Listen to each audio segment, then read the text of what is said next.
Thank you, Madam Mayor. The municipality of North Grenville acknowledges that the municipality operates on the unceded and unsurrendered territory of the Anishinaabe. We honor the historic relationship of the Haudenosaunee and the Huron-Wendat peoples to this land. We recognize all First Nations, Métis, and Inuit who now call North Grenville their home. We respect and support the need for cultivating a strong relationship with all Indigenous peoples, and we look forward to continuing this conversation and fostering the path towards reconciliation.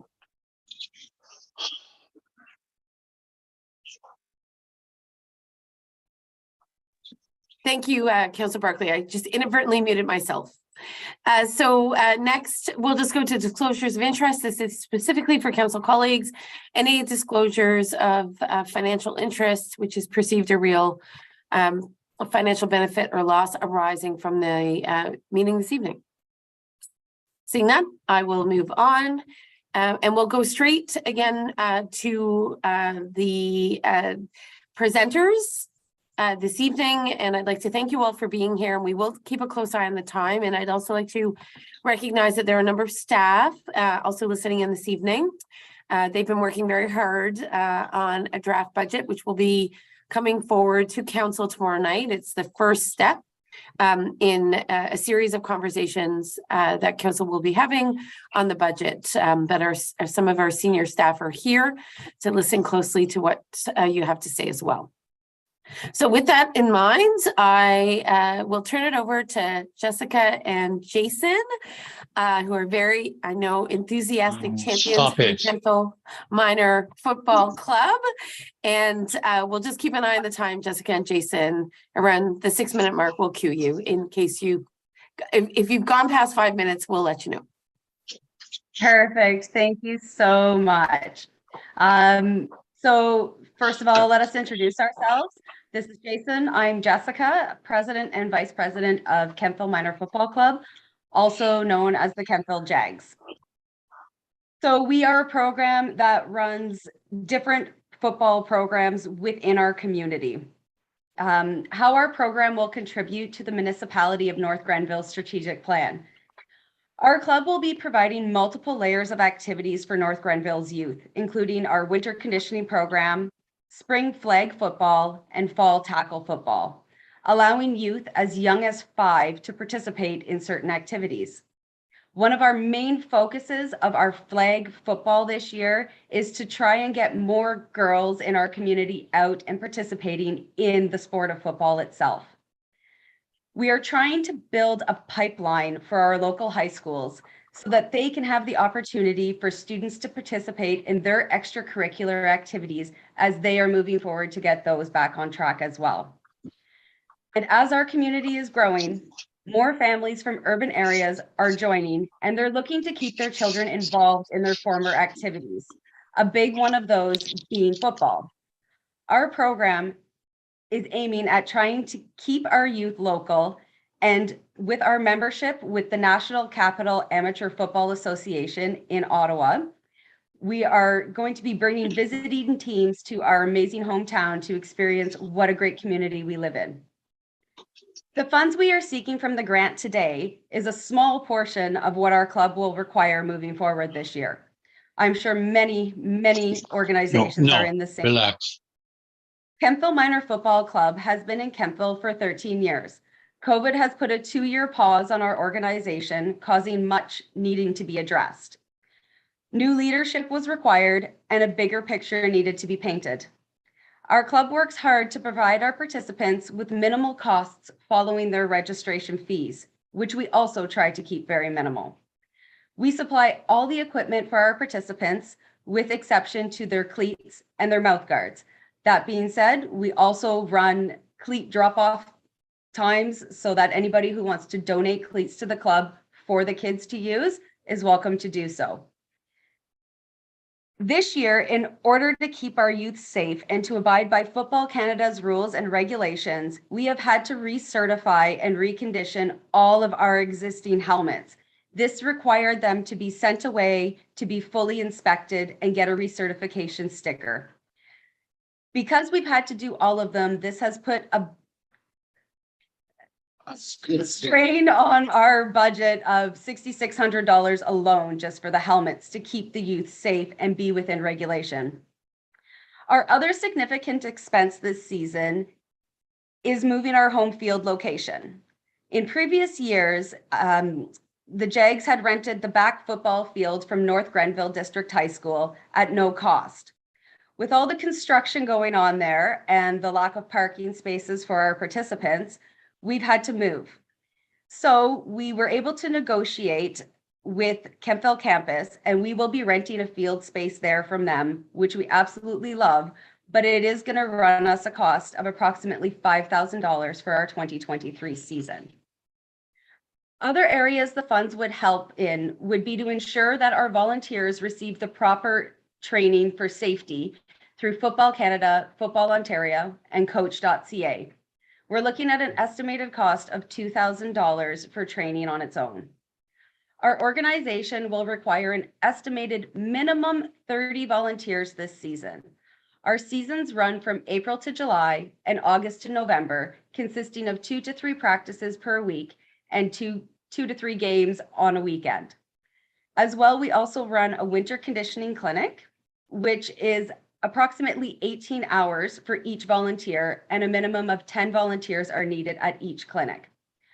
Our biggest measure of success will be in our participant numbers and our community involvement.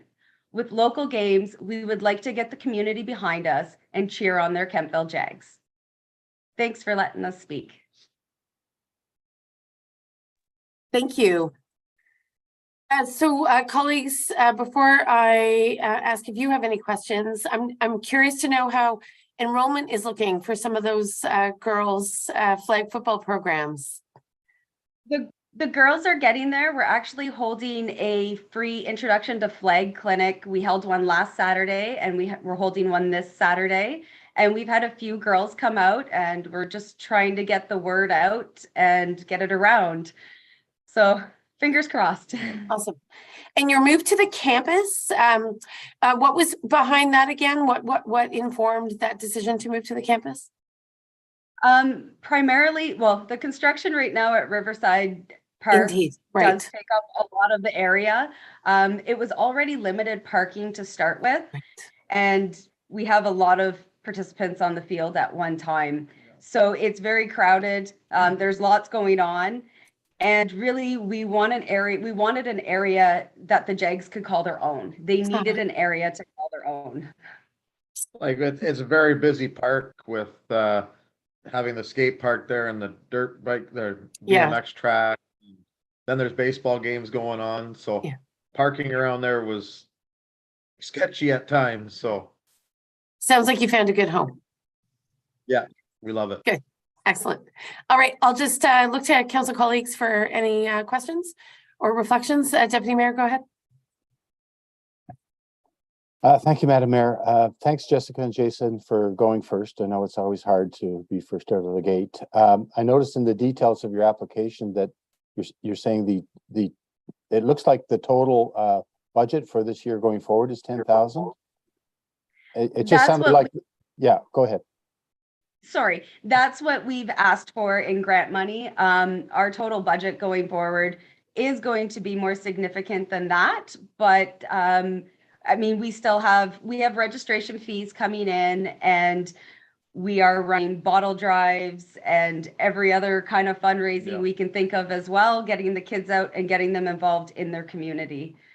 I think our budget kind of for the year of what it's going to cost to replace equipment, jerseys and stuff, we're probably looking closer to $28,000 to $30,000 almost. Great. With all the improvements that we're doing. And but we've had some really good donations from local businesses, which has really helped take a big chunk out of those things. But yeah, it's definitely, it's not a cheap program, but we do it for the kids, right? So okay, great. Thanks for that information. Yeah, and I see total projected revenue at just under 55,000. If you include fees and membership dues, am I reading that right? You are. Yeah, sorry, I don't have the application right in front of me. Okay, that's okay. Excellent. Okay, I don't, Councilor Strachan, anything before we move on? Okay. Thank you so much, Jessica and Jason. Council colleagues, you may not know this, but or you may not have seen this, but Jessica and Jason came and had a customized Christmas decoration designed that on behalf of the football club, and we hung it on the tree, and we're very hopeful that next year we can invite many more organizations to submit an ornament for our holiday Christmas tree in the municipal center that really features all of the different, passions and hobbies and sports and club activities that happen in North Grenville. So thank you, Jessica and Jason, for doing that once again. Thank Thank you you. so much. All right, take care. And I will be promoting the girls program. Thank you for making sure that you mentioned that. Thank you. All right. So we will move on then. I'm just pulling up my slide presentation. So we have the North Grenville Arts Guild, and who do we have presenting? Is it Tabitha? That would be me. Yes, Nancy. Hi, all right. Hi. So yeah, we have a bit of a PowerPoint presentation. I think it is there. We can see it. Perfect. So as you know, the North Grenville Arts Guild has been around for a number of years. We are in the process of rebuilding post-COVID, as everybody is, as we know. We're an interesting arts guild in that we really are a community-focused arts guild. We actively work to support arts in the community, and that is our mandate. Our mandate is always to raise awareness of arts in our community and focus on community-based projects, which we have been running. We have successfully run quite a few. What we're requesting for with this particular grant request is that we want to hold two very large events or larger events, one in May and one in November. And I apologize that my colleague Tammy Keith was supposed to be with me tonight, but she actually had to attend a Busker Fest committee meeting, which, right? So she wasn't able to make it. So she does send her regrets. So we're looking for some support to help secure our venues for both of these shows, which we are partnering. One show we're partnering with the BIA for Busker Fest, and that is to be held in May. We ran a show in parallel to Busker Fest last year. We ran an outdoor show, and it was really quite successful despite the despite the terrible weather we ended up with. We had quite a few people come through for that show. And so we really thought that we wanted to extend that and move into a partnership, a formal partnership with the BIA. So that's where we're at right now with that. And so that's the one show. The other show that we want to do is in November, and that is partnering with My Local Markets on the campus. And we had an art show. We did this last year on a small scale. We had the Wonderful Art Show in partnership with My Local Market and Catered Affairs. And we would like to make it a little bigger this year and do a whole Christmas on the campus type event as a way to bring people to the community, right? We know that events of this nature directly support the strategic plan. They show off North Grenville. They show off how creative and diverse and artistic our community is. And we always, in our shows, we bring in, different aspects of the community, whether it be, we have seniors who are showing their paintings, we bring in the youth to show their work. So it isn't really just our own artists. We do reach out and try and bring in some of our community organizations as well. We know all of our activities are volunteer driven. We have an executive volunteer. There's about 4 of us. In terms of the actual hours that we put in, it's at least 30 hours per show, probably quite a bit more than that. And when we get all of our volunteers together, we're looking at probably about a total of 300 hours per event. We did use quite a few volunteers last year for our fall show. We had a number of students who were participating. We had a children's space for families to come and do art and engage. And we also had a little coffee corner as well. So people could come in and get warm and just kind of hang out a little bit. In terms of success, obviously it is the number of participants, the number of people that we draw to the area, right? Attendance at these events and how much community we can get to support them and just be there and be engaged and active. That is our qualitative measure, our quantitative measure. And then our qualitative obviously is feedback. We got amazing feedback on our fall show. People really enjoyed it. They felt that it was really, that it really did feed into the community. It showcased our artists really well. And that it was really nice that it was done in conjunction with other events going on campus. So we are, we're asking for a community grant of $3,000 to help us offset the costs of these two shows. The two shows combined run us approximately $7,000. We are a nonprofit organization. And so we have membership fees, and we do charge fees for the artists to show. We do not charge for the different community, like our seniors who are showing, or our students that come and show. We do not charge registration fees for those groups. We would love to extend it, because we are hoping, particularly for the fall show, we are trying to secure the WB George again, obviously. We would like to bring more arts, more music into it. The stage is there. We'd like to have provide a facility for community groups to come and perform during that time period. We think that would be a really great way to extend it. So yeah, that's what we're looking at. So there you go. Great. Okay. Short and sweet. Thank you. Perfect. And I recall that you did have that partnership with the Busker Fest last year. Is that correct? We And did, then but when- it wasn't to the same extent. Okay. It wasn't a formal partnership. It was sort of we let BIA know we were going to do a show, at the same time on the Saturday, to sort of draw more attention. And it did. We had a number of tents along at Salamanders. We did it outside along that fence, and so all of those tents in one place, it draws attention, right? It brings people in. And the intent this year is to host an indoor-outdoor Yes. for the Busker Fest and for the fall. Correct. Yeah, we want to go bigger. So we would like to move to the armories for Busker Fest, because obviously the weather being, we want to have tents outside, but we also want to have the space inside so that we can have more participants and grow it. And how many members of the Arts Guild do you have currently? Currently, we are sitting in a membership at approximately 50, which is amazing. We've managed to hold on to and get new members, which through COVID has been a real challenge, obviously, because we weren't able to do a lot of things in person. So yeah, our membership is sitting at approximately 50 people. Awesome. Yeah. Okay. I'll turn it to council colleagues. Any questions, council colleagues? You're good? You're good. Okay. Awesome. Thank you very much, Tabitha, for spending time with us tonight. We appreciate it. Thank you so much for the opportunity. I do appreciate it. It's wonderful to see all these groups come out. So it's really very is. invigorating for us as well. Nice. Best of luck, and we'll be in touch. Thank you. Thank you. All right. So next we're moving on to hear from, is it Jean Leclerc or Jean Leclerc? Jean. Jean. Hello, Jean. Hi, how are you? How are you? Welcome. Thank you for being here. Thank you. I don't didn't have. see your face. I just saw your name. So now I see Oh, it. it's okay. It's Yeah. okay. Yeah, no, I'm in my room. It's the lighting's a little bit off here, but so excited to be back. I don't have a presentation because, quite frankly, we are extremely busy at this moment because Because the you are. Sweetheart Brunch is coming up on Sunday. We're thrilled to be back. As you know, it's been a 2-year hiatus because of COVID. We're so excited to be back. This is our 23rd event. We've been doing this for 25 years, so we've missed out 2 years.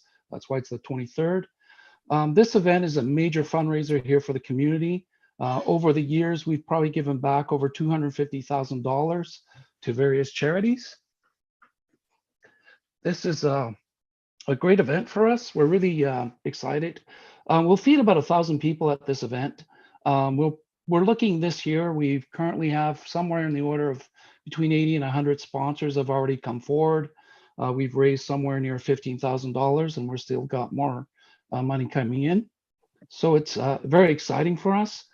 During this event, I think I mentioned we'll be serving about 1,000 people. The main thing we're trying to do here is we're just trying to, a lot of our expenses are covered through donations, through in-kind sponsors. So for instance, Speaking Eggs has been so generous providing us eggs every year.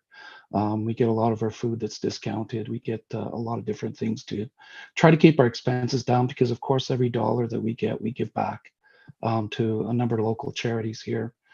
And the main thing we're looking from council here is consideration that the rental of a hall, the expenses associated with the hall amount to, in fact, I just got it yesterday, the contract number 1633, the total booking costs are $1,271.27. So really what we're trying to do is, by having to pay this, just this means this is money that's not going back into local charities. So the actual expense to the municipality is the revenue associated with the hall rental that we're hoping that council will consider waiving that so that we can again maximize the amount of money that we put back in the community. We'll have about 100 volunteers during this event as well, just to give you a bit of an idea, give you a sense of magnitude. I think we've make about 3,400 slices of bacon, 100 pounds of ham, 2,000 eggs. So it's a great event. We're quite excited. The one thing I should add, though, the one thing we are doing a little bit differently is we are quite cognizant that a lot of people are still uncomfortable being with large crowds. As anyone who's been there knows, the hall is pretty full.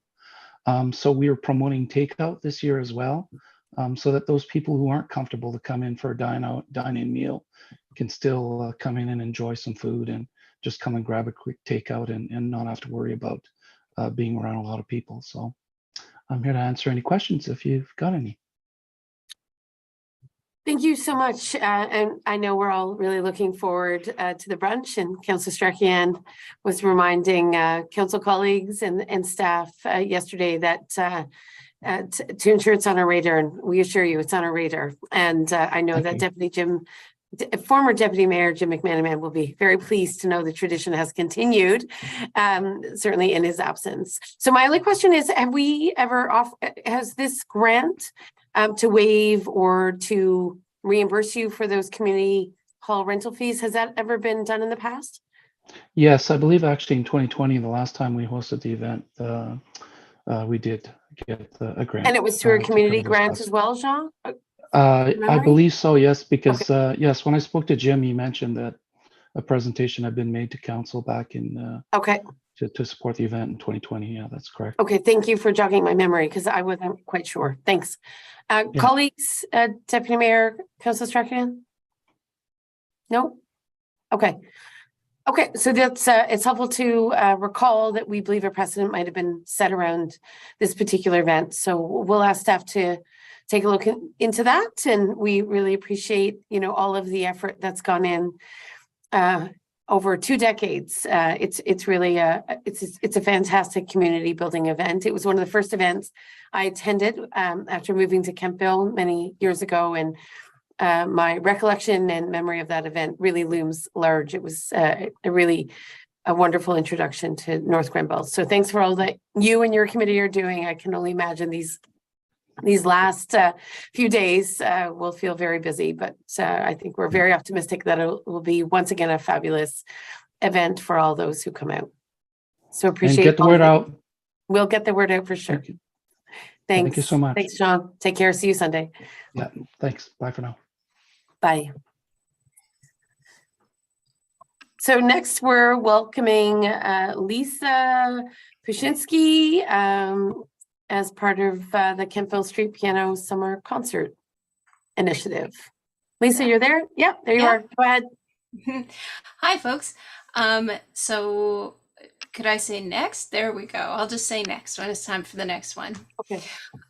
So I'm Lisa Pushinsky. I represent the Street Piano Concert Series, and the budget request I'm asking for is $19,000. So the Kemptville Street Piano Concert Series is the installation and the maintenance of a street piano at the North Grenville Public Library Terrace, and a 14-date outdoor free-to-the-public concert series running from end of May until September 2023. It's a nonprofit partnership between me, Lisa Pushinsky, the municipality of North Grenville, and a number of local businesses and organizations.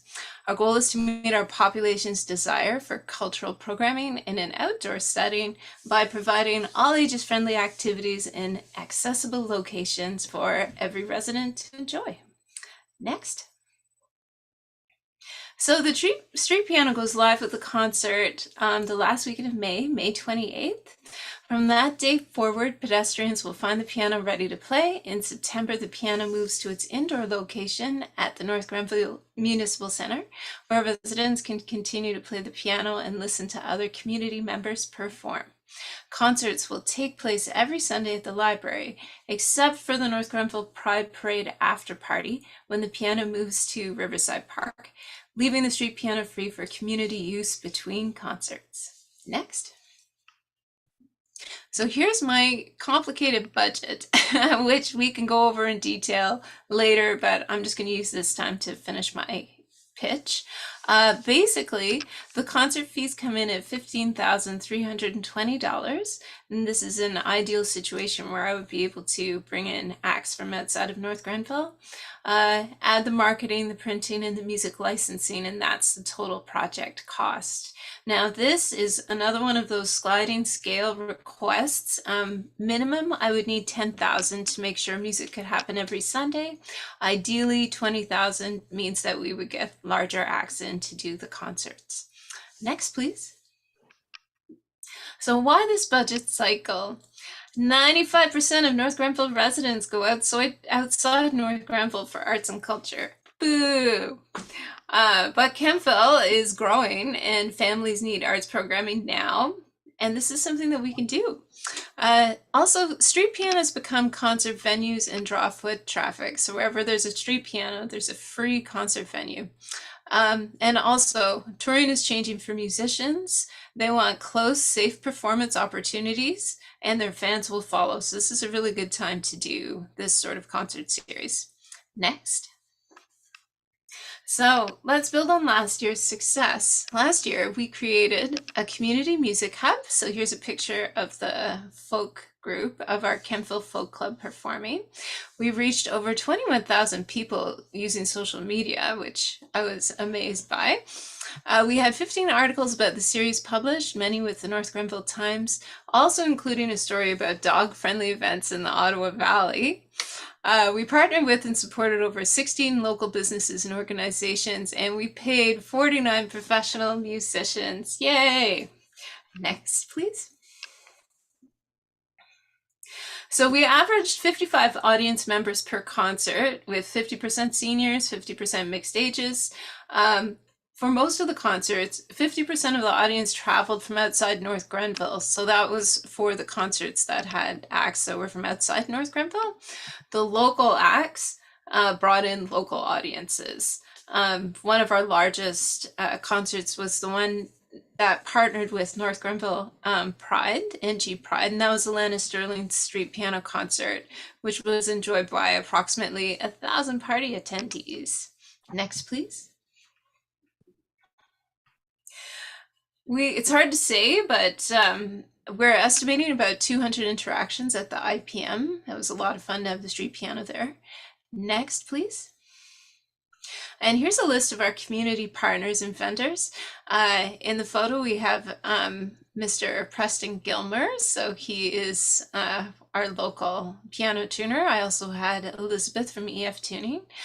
Suzanne Larner was my marketing person who did a great job and painted the piano. She won the piano painting contest. Next, please.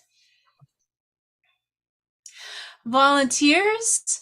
I didn't have that many volunteers last time, but I'm planning on working more with youth. This year, I'm going to be talking to the Kemptville Youth Center. So we had roughly around 250 volunteer hours for the entire series. Strategic alignment was met by the following. So this is all of the talk about how it meets our master plan. Which You're here for Bard. Pardon me? Lisa, we'll just ask folks on the call to mute. I know some Okay. people may have some background activities, so just carry on. Okay. Strategic alignment was met by inclusion and access. Because it was outdoors and free to the public, everybody could come and check it out and feel safe, which was great. Recreation capacity and supporting arts and culture. We encourage the coordination of the delivery of arts and cultural services by working with others to support local arts programs and events. We brought community together by increasing community cohesion. So for instance, the Kemptville Folk Club and our open mic, we started a new music scene at the library. Kemptville Work Plans and Goals. Yeah, we ended up getting together with community groups in line with the strategic plan by including the arts, culture, and heritage in our efforts to make the downtown a community focal point. And we took advantage of underutilized community assets. The terrace of the library was a beautiful place to have this series. Next, please. And there we go. That's my presentation. If you'd like to get into anything further, please ask. Thank you, Lisa. We appreciate it. I'll go to Councillor Strachian. Go ahead. And then Deputy Mayor.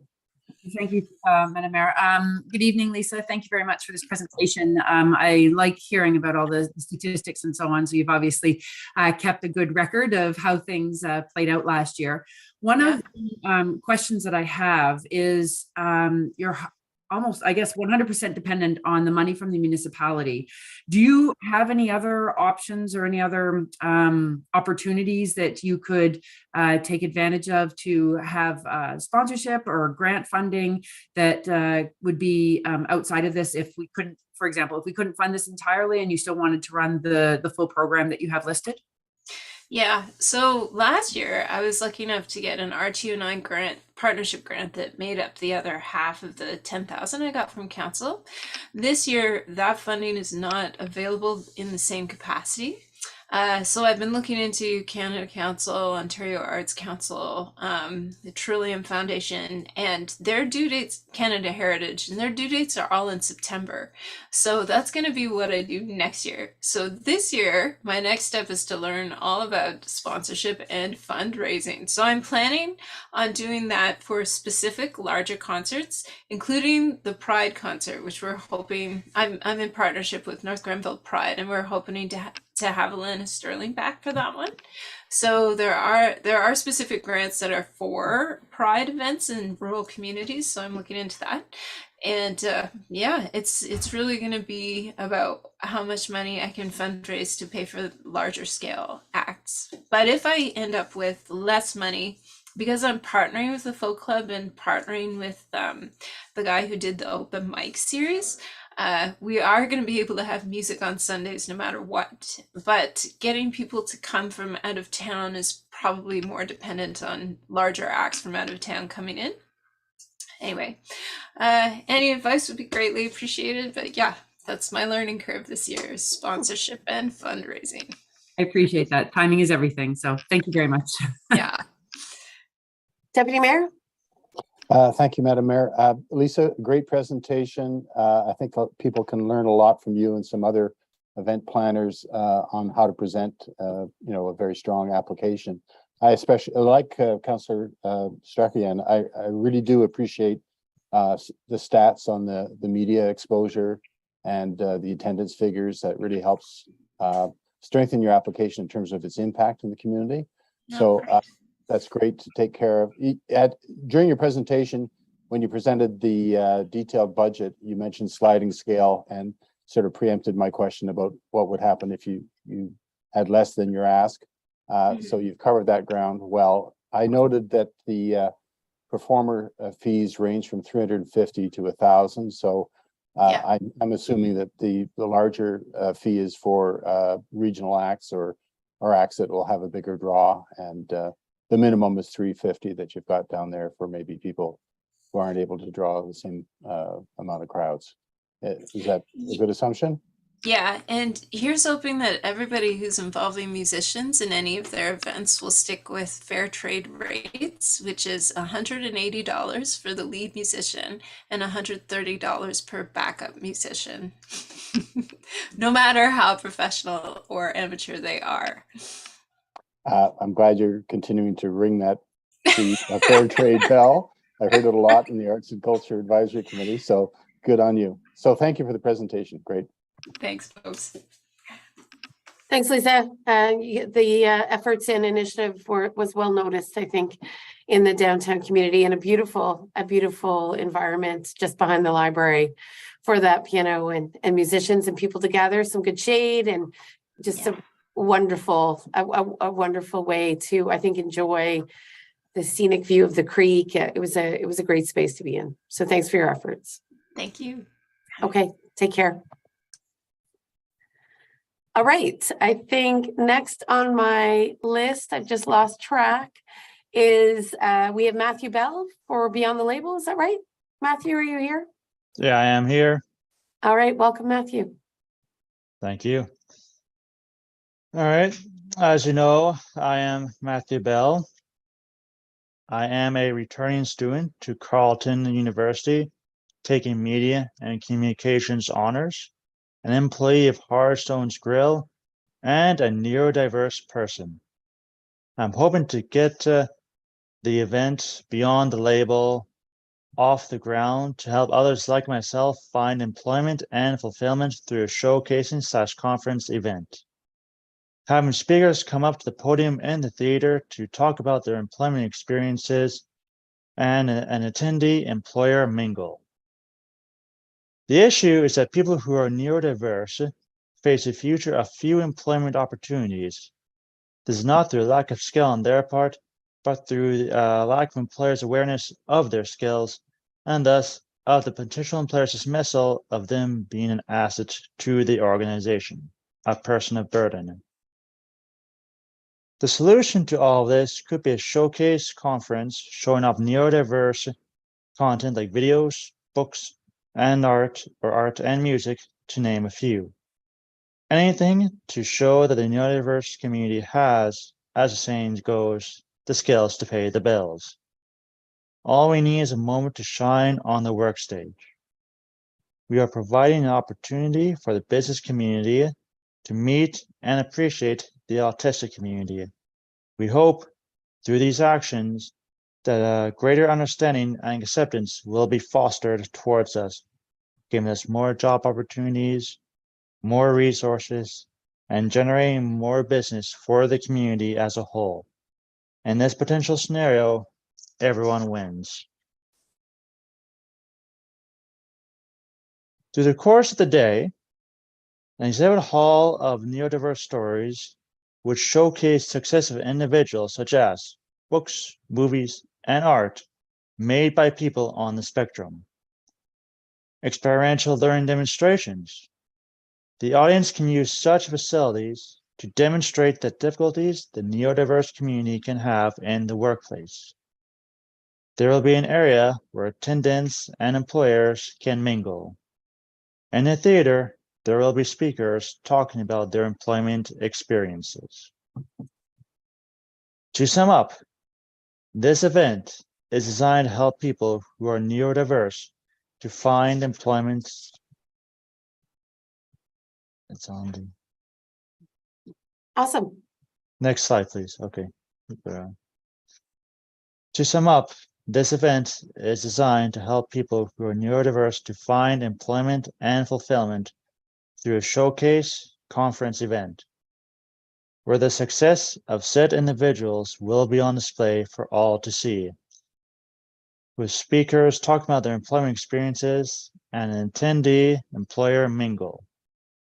Thank you very much for your consideration.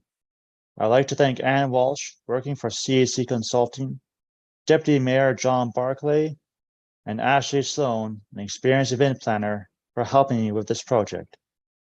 I am happy to answer any questions you have regarding this important event. Thanks, Matthew. We appreciate your presentation. I'm curious, have you experienced one of these events elsewhere? No, I have not. I haven't experienced an event like this elsewhere. Which personally is why I think it's very important to be a first, at least for me, to have something that's happened to show this community the skills we have, and in other communities, other people who come from different communities, what can be done, and maybe have them repeat it in their own and kind of spread the word that way. Excellent. And in the conversations you've had with Anne and others, how would you spread the word about an event such as this? Sorry,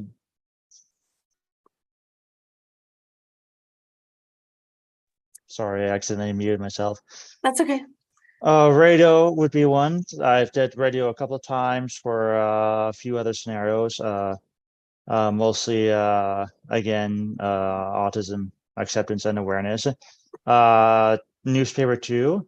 They say the newspaper or the paper is dead, but it's still very much alive, especially in the local areas. And that's where you can reach the people the most is their own local newspaper rather than the broad provincial or national newspapers. So any kind of well, speaking on a autism reference, any media where there's not a lot of people around, or where I don't have to see too many, or I don't have to see the people around, that, at least for me, would make it easier to get the word out. Some people, though, have no problem talking to the camera or in the theater. So it depends on the different skills of the person, but even the television works. So social media is another big thing. A lot of people my generation and younger go on social media. So it would depend on the age you're trying to get. But generally, those are the avenues I would go for. Okay, thank you. Questions, colleagues? No? Okay. Thank you very much, Matthew. This is a very creative proposal. We appreciate you putting it on our radar. We can definitely see the value and the needs. So thanks for spending a little bit of time with us this evening. Oh, thank you. Thanks. Have a great evening. You too. Okay. So colleagues, we'll carry on for a little bit longer and then maybe we'll take a quick break. And next, I'm pleased to welcome Nancy Morgan. Nancy. Hi, everyone. I'm Hi, sorry. how are you? I'm sorry. I'm a bit of a mess here. It looks good. You look good. It looks good. As you can hear, there's a lot of background noise because I am at my business. But I'm here to request a grant for having some local CPR AED certifications for business owners in our town. So my grant description is working with a local CPR AED trainer. My grant funding will be put towards valuable life-saving training for up to a maximum of 18 people. The benefits of the municipality of North Grenville are currently in Canada, 9 out of 10 people who have a cardiac arrest outside of the hospital will die unless CPR is performed in the first few minutes of a cardiac arrest. CPR doubles a person's chance of survival. So training people in North Grenville to confidently perform CPR will make a difference to all of the lives of the people who live and work here. When individuals take the training, they are prepared to make a difference in their community by being ready to jump into action anywhere a cardiac arrest occurs. In short, everybody should know how to perform CPR and AED training. This is an AED. I have one in my business and I am ready to use it. However, people that know that you have to recertify and retrain every so many years to keep up with your certification. So this is why I'm asking for some grant funding. I think, again, short of the benefit to everybody in North Grenville, I would like to offer this to fellow business owners, small business owners, where possibly the cost of recertification is maybe just something they put aside and they don't choose to do the CPR AED training for their business.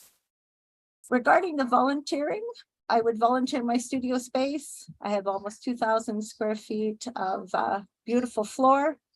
I would host a training, and I think I would need a maximum of 2 people to assist with the trainer who would bring their staff and requirements for that. The ways I would measure the success of this program is just all the participants coming in and passing the course, of course. And I truly believe that with this training, someone will save a life if ever the need should arise. Thank you. Thus ends my presentation. Thank you. We appreciate it. Nancy, I'm curious, are you aware of any other organizations in North Grenville right now offering this training? I am not, but Okay. that would be nice to know if there is other businesses offering it. My thinking is that if Yeah. with that money, I could offer this to businesses for free and Oh, use the grant money as the cost of the small business. indeed. Okay, perfect. And my other question is who are the instructors? Where does one supply the instruction? I apologize if I missed that in your presentation. Who supplies it? Well, I would reach out to various organizations in town, but there is one that I have in mind who I've been communicating with. And Okay. I have explained to him what I am doing, that I would like to ask for grant money. And if I'm successful, I would engage him to continue on with the training. So really the cost is the instruction for the certification. Yeah, it costs anywhere from $70 to $100 for CPR AED training. Okay, and then would people pay, or you're suggesting that if you received a grant, it would be offered Yeah. to some or all for free? Is that what I'm to understand? I have a maximum, a number as per the person that I was discussing this with. Okay. He has a maximum amount of people that he can train at one time. Okay, So it would be, I've asked for $1,500, and it would, all of that would go towards the training of the people that apply. indeed. Or Okay, people that ask for the training. and this is my last question, and then I'll defer to council colleagues. Your focus is on equipping business leaders. So is that the case, or are you thinking more broadly? I think like any fitness studio knows that they have to have CPR AED training, and I'm pretty confident that my colleagues in town are all CPR trained and have an AED. However, there's possibly other businesses that probably should have CPR AED training, but the costs might be deterring them as far as offering it to themselves and their staff. Okay, gotcha, understood. Thank you for this. Deputy Mayor, Councilor Strachan, any other questions? Okay, perfect. Nancy, thank you so much. It's something that we don't really reflect on, or I certainly don't always reflect on, is who's equipped to respond in an emergency, a medical emergency. And you're absolutely right. They rarely take place in hospitals. So having people equipped in the community certainly seems to make sense. So we appreciate your time. Have a great evening at the studio. I'm hoping to get in for some tap at some point soon. Oh, please do. Please do. Thank Indeed. you. Thanks for your time tonight. Thank you. Bye-bye. Okay, and I think we have Chris Morgan now you with want- us on the North Grenville Choir. Okay, now, can you hear me? I can. We Okay, can. now, can you see me? No. All right, because as far as Zoom is concerned, I know nothing. You might be able to enable your video on the bottom left. But if you can't, we'll just take your voice. Ah, there you are, Chris. Look, All right, I'm you did figuring it. it out. I may be slow, but I'm not fast. Do you Welcome. want to take a break? I think You said you we're okay. wanted to take a break? No, No. we're happy to welcome you. I think we're doing well so far. Okay. Well, I thought I I'd feel like switch- a song is coming, which is very Well, exciting. yes, and actually, if I may, it's the Kempville Male Choir, but we do sing outside of Kempville, so Indeed. North Okay. the North Kempville Grenville Male Choir. works, so. Okay. Why am I here to sing you a song, short but not too long? Our choir sings to folks new and old, and jokes are often told. Mayor Peckford, Yes. what is the leading cause of dry skin? Cold weather? Nope. Do you, Towels. lack of hydration? Towels. What's Towels. Oh, I did say the jokes, right? I mean, this is the kind of stuff we give to the people we sing to. So. We give joy, seniors, when we sing and make their days great sing. Singing is what we do. We love to put on a good shoe. We are volunteers, many hours we've sung to seniors and even some young. We'd like to sing to North Grenville even more and ask for your support. We get by, but would like to do more. It's a grant from you we can score. We'll sing as much as we can. Come hear us, you will be a fan. And I thought I'd finish with the favorite Christmas joke. What is a grape's favorite Christmas song? Deputy Mayor, any ideas? Anybody? Yes, I didn't specifically ask yeah, anyone this time. No, I don't know, but where do I sign up? This is so much fun already, Chris. Well, actually, Tuesday nights at the Workshop Dance Studio, 7 o'clock to 9 for choir practice. However, the Greg's favorite Christmas song is "'Tis the Season to Be Jelly."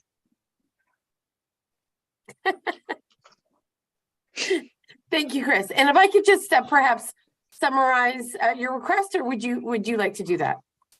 Well, I have a couple of notes.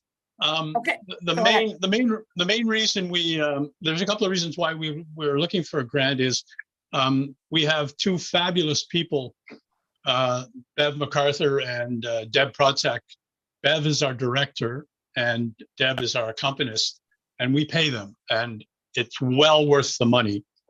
And we also rent our practice space at the studio. They're an integral part of our performances. When we go out, and we usually go out to seniors' residences, we've also we did O Canada at the plowing match. We did the wonderful day at the promenade. I think my hands have finally thawed. Last year we did 14 shows, and 7 of those in the North Grenville area, with mainly at Bayfield, and we haven't hit the new building yet, but we're looking forward to going there, and also Kemptville Retirement Living. Okay, we'd like to do more, and unfortunately, we do charge. While we charge these seniors residences for us coming, that basically covers the costs of our professionals coming with us and guiding us and playing the music. So the grant would certainly help us along those lines, covering our costs for those kinds of things. We do have, as I say, we certainly help the community with the singing for the seniors and anybody who was brave enough to come out in the cold. But we practice 2 hours a week, and that's all volunteer, of course. We do pay a dues that choir members pay, but for example, our Christmas concert, which we were finally able to get back to, involved over 300 hours of volunteer work. And we'd like to expand the number of members in the choir. We've already put some advertising out, and we've actually had two new members recently. So we're hoping to get a larger choir, because the more you have, the better the sound is. And so, as I say, you do have the proposal we put together, and if you have any questions, I'd be glad to answer them. I'm just curious, yeah. How many members of the choir do you have right now in the men's choir? Right now we're at 12, because 8 of them are down south. Ah, okay. So we're just practicing now with the people who are still unfortunate enough to stay here. Oh no, I didn't mean that way, but we're practicing with people who are still around, and just we're getting some new songs going, and so when the people do come back from their vacation, we'll have a good basis of new songs to sing. We're looking forward to doing those at our shows. Yeah. So And about 20, yeah. Perfect. And your 2 professionals play the role of, just remind me? Okay, so Bev, our director, guides us. She picks the music and Gotcha. guides us and directs us. And Deb is a pianist, and she plays the music for us, and she's amazing. They both are amazing. So those are the two main. That's our main cost. Our main expenses are those two people. Gotcha. Perfect. Thank you. Yeah. Council colleagues, questions? Go ahead, Deputy Mayor. Yeah, thank you, Madam Mayor. Chris, lots of fun. You note that your budget for this year is $9,000. So correct me if I'm wrong, that other $5,000 would come from performance fees, donations. You charge your... Pretty well, yes. Yeah. No, we don't have donations, but we do charge, we do pay dues. Last year we paid $225 each to for the whole year. So, okay. Yeah. So an additional $4,000 through this grant would enable you to have well, more perform. it would certainly help us, come to at least a balance at the end of the year. Yeah, that's what we're looking for. Yeah. All right. Yeah. Again, I'm not very good with numbers. Jean-Jacques did this for me, but that would certainly help if we could get some funding to help with that.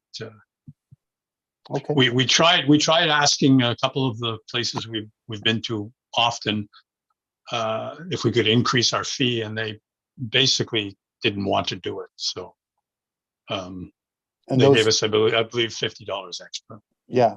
And those are mostly seniors residents? And Yes, they are. Yeah. Okay. Yeah. Okay. We've been to Jasper, Manotick, Stittsville. We do, besides North Grenville. Our main focus obviously is North Grenville because we are the Kemptville Male Choir. So, yeah. Okay. Great. Thanks very much, Chris. Okay. And I think apologize to the Beatles. I think we can safely say that you are likely the only one to sing to us tonight. So thank you for that Okay. distinct honor. It's We my appreciate pleasure. you.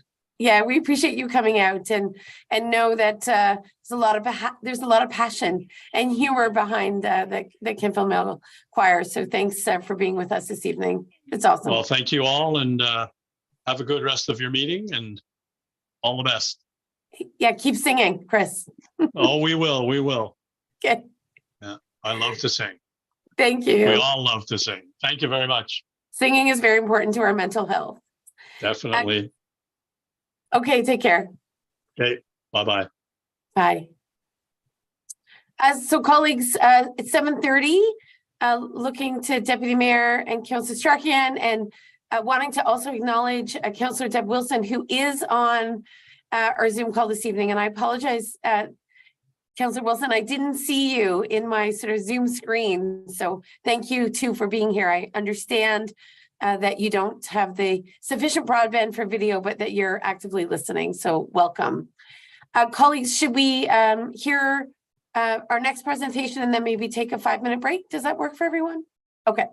So we'll welcome Herb Cloutier for his presentation. And obviously, I think we want to thank Herb and the organizers of the Kemptville Winter Carnival for their extremely hard work during the very cold and then not so cold past weekend for a very successful winter carnival. So congrats, Herb, on all of that work and the work of the team that came together to support it.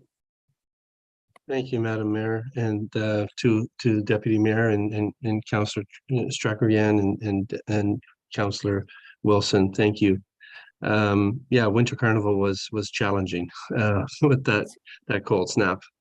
But today I'm asking for support in a first-year event that aligns with some of the other programming that I've been asking Council to consider as kind of making Kemptville a hub for as a destination hub of activity to to draw people here and to have some what I would say some activities culturally that we can support that are just making us this travel community or this bedroom community. So what I'm asking for today is some funding to launch a Kemptville Oktoberfest. And you can go to the next slide if you'd like, please. And what we want to do is we want to have this as a one-time ask and really front load the marketing part of this so that we can make this successful as a partnership with local business, and we can also leverage some of the other parts of our community to make this an annual event going forward. Why we need an ask for this is not to fund the event itself. That can be funded through tickets and be sold.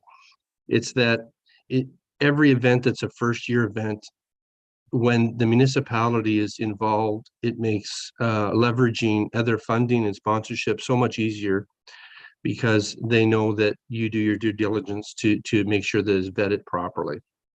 So this is not necessarily a funding request to leverage extra funds for the Oktoberfest. It is a request to front load the experience, to bring people here outside of the normal tourism route, because the tourism route is complicated for first-time businesses to apply, and many don't even qualify. So if you go to the next screen, what I put together is not just a Oktoberfest where we focus on the local breweries and craft breweries, which we would, but we're hoping that we can have some agricultural displays of how beer's made, and how it's harvested, and have a lot of industry there to explain how this happens, how we cultivate it, how it's distilled, and maybe educate people on the process of local craft breweries. Next slide, please. We want to also combine that with a local entertainment, and we want to make sure that the first year event, in my mind, has to be successful. We've seen far too many local events start around our region and in our town that are not sustainable, because once you start off relatively within a budget and slow, you don't want to start off too big, but you want to start off with enough draw, enough fun, enough entertainment value that people will come. So we want to have the music and a stage, plus some local entertainment, which feeds to our music program, feeds to including breweries and catering and local musicians and infrastructure and equipment, rental companies, and so forth. This money actually benefits and has a lot of economic spin-off benefit. Next page. We also are looking at different appropriate music for an Oktoberfest that aligns with the fun of the event. And we also, I attached in my ask the fact that the federal government, if you look at it, has invested almost $3 million to local Oktoberfests in Kitchener-Waterloo. And the reason they did it, if you look at the reasoning behind it, was simply because they want the spin-off benefits from that event. It can be massive. And I'm really looking at the timing for this for North Grenville, because I think if we don't do something about an Oktoberfest shortly, our competition in other municipalities will, and it will block us from having the opportunity to be first to the gate. Next slide, please. So I'm hoping to have 8 different craft breweries that are local. I'm hoping to have, supplying different selections. They would all be licensed vendors, of course. And there would be, special events and giveaways and merchandise. Next slide, please. I want to have really authentic Bavarian food, and there's a price for that as well. Again, the money from the municipality ask would not be going to that. But just to show you that I'm trying to build something that would be a quality event and not a shoestring budget event. And to do that, we need to front load a lot of the marketing to make sure that people come, that feel they're getting good value for their money, and that then next year it's sustainable on its own with this one-time ask from the municipality. Next slide, please. You know, we have, you know, to do our due diligence like we do whenever there's alcohol, we would have a shuttle service all day, and people would be encouraged to use that. Next slide, please. And we would advertise this throughout our region and outside our region through different social media, through newspapers, through the radio, and leveraging a partnership with RTO for the tourism of this region, RTO 9. And I think that's it. I'll take any questions that refer to your accepted. Thank you. And I'll acknowledge Deputy Mayor. His hand is up right away. So over to you, Deputy Mayor John Barkley. Thank you, Madam Mayor. I'm disappointed you didn't sing, Herb, like our last applicant. I was But, going to get my guitar. I was going to get my guitar. I was this close. Yeah. You've mentioned many times in your presentation that this is a one-time ask, and you Yes. provide the rationale that you wanted to draw people in, have a very successful event, and sort of an event that met the expectations of people who've gone to other Oktoberfest, et cetera, et cetera. I just note that you're familiar around town as being a driving force behind a lot of great events. And I think the Winter Carnival is shaping up to be an annual event. This one is a little different. I mean, the Winter Carnival, the summer fair that you've proposed, we've got the BIA with Busker Fest, and of course, there's always Kemptville Live. These events have come back to council each year for some funding, and sometimes the ask is greater than the previous years. I think from my perspective, it would be nice to see these events not draw on the public purse quite as heavily each time, and that not that we stop funding them, but that they sort of become more self-supporting or find other ways of meeting their budgets. Why in particular do you think this one is a one-time ask?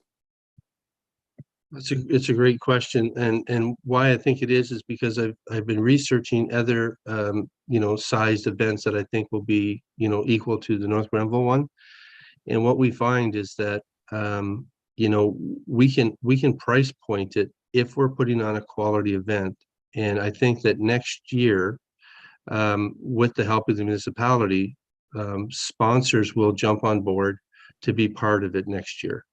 So I believe that next year, the price point will not be so focused on marketing and trying to draw people to a new event. That it always seems to be that you need support from your municipality when you're doing a new event, because that extra money that the municipality, even if it's small, it's really a leveraging point for people like me and promoters to go to sponsors and say, one of our supporters already is a municipal government, and when they hear that, they're much more likely to participate as a sponsor. So I think next year we can price point and learn, this year where we need to be, and I don't anticipate another ask coming to this council to support an Oktoberfest. I think that it will be self-sufficient for many years after this, and I think it will be price point to give people value. If people are getting value and they're getting fun and they're going to something that's unique and different, like we've seen with the barn dance, like we've seen with the Meet Me on Main Street, even some of the events at Canada Day, these kinds of things are very unique and draw a lot of people. If you look at comparisons in Winchester for a bike night and the town square where they have 2,000 to 3,000 people there on a Thursday, people are craving to get out and do something. And I think it's important for us to recognize, especially as a municipality and a council, do we want to be that destination hub for our region? And if we can afford it, I think we should look at it. But I don't want to be the type of guy that comes every year, asking for more money for an Oktoberfest. If we can't sell beer and make money, then there's something wrong. There's something wrong with me. I'm not a drinker, but I know that most of the council is. Good, okay. Thank you. Deputy Mayor, anything else? No, okay. Thank you, Herb. I'm just curious, where is the closest, or where are the closest Oktoberfests? I presume they all happen on one weekend. Am I right about that? Is this a day specific? No. Is it No, specific to the no. fall? Is it a seasonal event? Yes, Mayor, it's the Oktoberfest falls in the second last 2 weeks of September Okay. and basically the first week of October. It's in that window. They call it Oktoberfest, but actually it starts in the second week of I believe September. So we'd like to do it probably in the first week of October weekend. I've been to the Brockville Oktoberfest, which was I don't want to say, you know, it wasn't supported by the council, and it was very, you know, a lot of people came, but there was nothing for them to do. So people want to support it, but my process is to make sure that there's fun activities and that people will support it long term, not just for 1 year. Okay, and then to that, I guess, and then I'll acknowledge Councilor Strachan. I'm just curious, who are we competing with, right? Because I'm gathering, right, that these Oktoberfest events, have a draw, and they likely attract not just within a community, but outside of community, a particular person who enjoys the craft beer experience, or is looking for something pretty unique, if you will, to that Oktoberfest, right, brand. So with that in mind, who is the major competition when you think about Oktoberfest in Eastern Ontario or within an hour radius, right, of Kemptville, North Grenville? Well, I'll answer that question, but there's two. It's mostly the big cities that have them, right? Okay. But now what's happening is they're becoming satellites. So like Peterborough will have one, like Kingston will have one, Ottawa has one. But now we're seeing satellites of Oktoberfest because they bring so many people. We're seeing satellites like, you might find something in Barhaven, or you might see something in Rockland. Now you might see something in Winchester. There's been some in Brockville and Cornwall, and so we're starting to see them in smaller townships like ours. And I guess the closest one to us now would be Brockville, Peterborough, and I think the next one east would be Cornwall, I think. Gotcha. And Ottawa, of course, but I'm trying to stay away from the big hubs. There's a lot of them that happen, but we're not going to have the same kind of, like, I don't want to put North Grenville on the same map as Ottawa and Kingston and Belleville and places like that. Like Kitchener-Waterloo is a huge one. There'd be 1 million people there. And that's not a fair comparison. I'm thinking that when we align an Oktoberfest here in North Grenville, we're looking at building something that's comparable to, perhaps a Cornwall or perhaps a Brockville or perhaps a Smith Falls or Lanark, something like that. Gotcha. Okay. Okay, thank you very much. I'll acknowledge Councilor Strachan. Thank you very much, Herb, and thank you for pursuing and persisting with the Winter Carnival last weekend in spite of the very cold weather. I think people who did manage to come out even on the cold days or the warm day had a good time. So thank you for that. So I hear what you're saying about the other, communities in our area.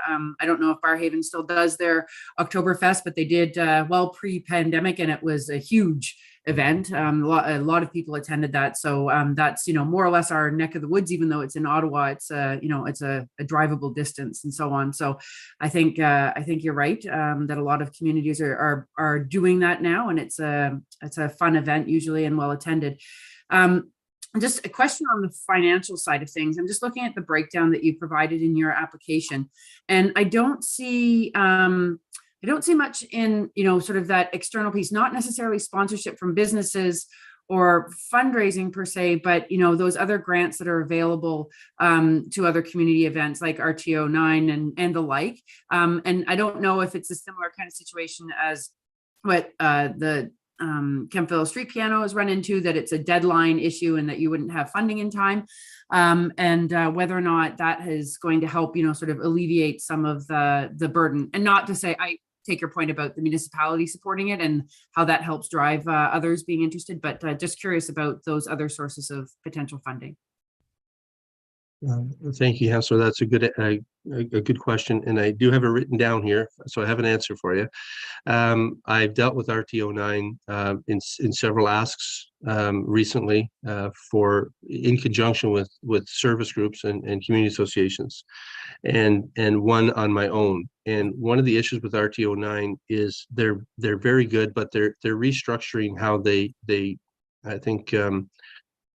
How the application process works, because right now it's very convoluted. If you do get an RTO grant, or you have to have that supported in some way. So let's say the municipality was to get to say, okay, we're going to buy into your sales pitch, and we buy into this, and we really want this to happen. And I was fortunate enough to get some money from the municipality. If the municipality gave me $5,000-$10,000, I have to give that to RTO9, and then they have to distribute it back to the vendors and people that I'm interested in hiring.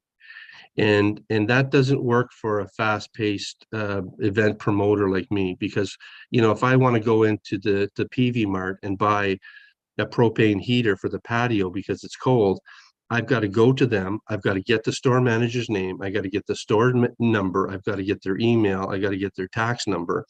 I've got to get them to give me the product, give me an invoice. Then I got to send it to RTO. Then they pay the store at some time in the future. And it's a convoluted way. RTO is changing, I think, the way they're going to do that.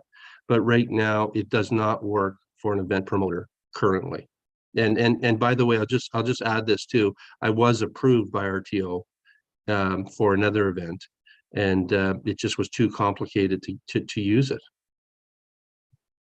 Okay, that's good to know. And I suppose, there's, if they restructure or things change for follow-on years where you have a better, sort of structure already in place, maybe that kind of longer lead time funding model would be beneficial. So I'm hopeful too, Councillor. I am. All right. Thank you very much. No problem. Thank you. Okay, I see Deputy Mayor's hand, and then we're going to take a quick break. So thank you to the remaining presenters for your patience, but I will go back to Deputy Mayor before we wrap up this presentation with Herb. Go ahead, Deputy Mayor. Thank you, Your Worship. Herb, this may be a conversation we should have offline, but I know you were a member of the Arts and Culture Advisory Committee last year, and a lot of the effort that they put into policy making was developing an arts and culture development fund, which should come online this year. There seems to be in these community grant applications, just off the top of my head, like 50% are for arts and culture events. So I see, and this is just a heads up and to be discussed, I guess, this year, I see a lot of these grant applications maybe taking advantage of the Arts and Culture Development Fund. I know it's geared towards emerging artists, but it seems to me that that might be a better place for some of these applications to go. But I look forward to talking to you and our new Arts and Culture Advisory Committee about these kind of ideas. So thank you. Thank you, Deputy Mayor. I see your point 100%. I felt that really the development fund, because I helped structure it with my colleagues, that I would be in a conflict of interest to apply for that. So I didn't. I also felt that it was for emerging artists and not for private business, for me to, possibly, maybe not this year, but in future years, develop a profit from this event. So I kind of felt squeamish about doing that, to be honest. So I did not do that. I want to be known in our municipality as somebody that follows the rules and is squeaky clean as I possibly can. So for those two reasons, I did not apply for the development fund. I hope you appreciate that. Thank you. Thank you all. Sounds good, Herb. Thanks. Thanks again. We appreciate you being here this evening, and I'm sure we'll be having more conversation in the weeks and months ahead. And congrats again on a cold but nonetheless successful winter carnival. I'm sure you're still on thawing a little bit after all Yeah, that for sure. exposure to cold temperatures. Yeah, for sure. Thank you very much, all. Okay, take care. So, council colleagues and staff and remaining presenters, we are going to take 8 or 9 minutes to stretch your legs, grab a glass of water, and we'll be back for the remaining presentations shortly. So, colleagues, turn off your cameras and mute, and we'll see you no later than 8:04. Thanks.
Hello, everyone. Welcome back. And we are going to continue on with our presentations. I'm just waiting for all of those friendly faces. Thank you. And I do see that Councillor Wilson has remained with us from Iqaluit. So we have, I think, all council colleagues here who are expected to be here, and most of staff. So with that in mind, we'll continue on with the Kemptville Community Gardeners presentation from, I believe, MacArthur and Kelly. Is that right? Yeah. Okay, that's right. welcome. Welcome. Thanks for being here. We appreciate it. That's great. Thank you. So my name is MacArthur, and Kelly and I will be presenting our proposal. So I think Kelly's going to begin and just talking a little bit about what we're proposing to do. Hi, I'm Kelly. Thanks for having us tonight. We don't have a great presentation or a song and dance for you, but we do have a group of really passionate gardeners who want to start a brand new community group. We're called the Kemptville Community Gardeners. We've partnered with the Kemptville campus, and we're going to create a community garden right on the campus. It's actually right across from the greenhouses. There's a half-acre plot there that was tilled over in the fall and has a cover crop on it. And if anyone there's an example of where it is. Thank you. So a community garden is different than the giving garden. It's actually a cooperative garden. It's like an allotment garden where members of the community can grow their own food. So the gardeners will be allocated their own household plots. Our primary goal is to allow the residents to produce some of their own produce. And we're going to build and share gardening skills in a communal setting. Some of the schools and the daycares on campus have expressed interest in having their own plots as well. So tonight we're asking for funding from the community fund to get this started. We're asking for $8,500. This is to cover just the startup costs to get this garden up and operating. We need to get water over from the greenhouse. We're going to put in fencing, do some soil testing, the soil prep, getting someone to come in and turn the garden back over, compost bins, possibly water collection, to have some stuff like that. After that, we feel that it will, the yearly costs will be covered from membership fees and other fundraising ideas that we have. So we're hoping just this is a one-time cost to ask for from the council to get this up and going. To start, we're hoping there's going to be about 20 to 25 gardening plots, which we're hoping is going to engage maybe 50 to 100 people. Some families, there's young families who are interested. There's seniors who are interested, who used to be farmers and have sold the farm and moved into the town. We've started building some partnerships with community groups in town, particularly the campus, of course, is working with us on this. And the Kemptville Horticultural Society is really interested. We have a few members there. The schools, the daycares. So our hope is to get this up and going. We plan on hosting like communal work days, meals, educational seminars for the community, try to help people be aware about growing their own food and give people the opportunity, maybe who are in apartments, people who don't have space to grow their own food. So we're hoping that it will be sort of an inclusive and to everybody in this community, young and old, regardless of your socioeconomic status. It's available to all people in this community. The other thing is we're probably going to offer some subsidized plots for people who financially can't pay for a plot themselves, and possibly having extra food donated to the food bank eventually. So that's sort of the model of what we're looking to start. There is a community grant fund in the city of Ottawa that is specifically for community gardens like this, and it just helps them with startup costs, and then they can be sustained later with their own membership fees and stuff. So that's sort of an intro of who we are and what we're trying to do. And I'm going to pass it off to MacArthur to talk a little bit about the strategic plan and how we hope to fit into that with you guys Right. and our volunteers. Yeah, so we think that this project very closely aligns with the master plan and the strategic goals for North Grenville, particularly like when we're looking at that first one, which is environmentally sustainable growth, and we're talking about a growing community and more intensification that's happening in our community and people needing a place to learn about and access to growing their own food. And the real advantage of a community gardening model, even though many people might actually have spaces, that they actually are having a chance to kind of leverage community knowledge. And I think that's where this partnership as well with the Kemptville campus and the expertise that's housed there is a really important aspect. And we're seeing people growing food, and we're seeing that the distance that the food needs to travel also reduced. Talking about the fourth goal as well, just in looking at the college and our history sort of as a rural community and a food growing region, and it would be an important aspect in terms of creating community building and culture there. Kelly sort of talked about how we're leveraging a lot of the different community organizations that are already there. When we did have our initial planning meeting just in January, we had over 30 people show up to on a very cold January night to the Kemptville greenhouses, and there were people from the Horticultural Society, there were board members from the campus, and people from schools and daycares, and all wanting to come together around this shared sort of vision of producing food and having a vision that this should be open and accessible and a real hub, I guess, for people to learn and come together.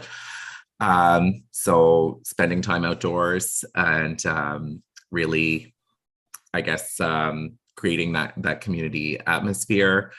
And then just sort of talking about creating that resilient community. So that third pillar of resilient economic development. And I know, in sort of discussions with the staff members from the college, talking about how this as this sort of produces success, it can lead towards like incubators like agri-food business and things like that. But we're trying to start with, yeah, exactly. But we're trying to start with the community garden.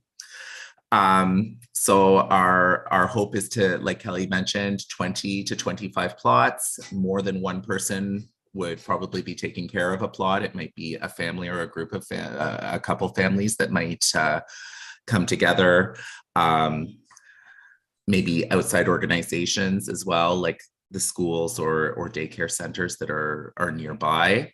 Part of the model of community gardening is that it's not just you taking care of your own little space, but you also have like a shared collective responsibility. So we've sort of looked at like, if you have a plot, well, you have some volunteer tasks that you have to contribute to the group as well. So we're sort of projecting around 500 volunteer hours from around 50 people in this first year.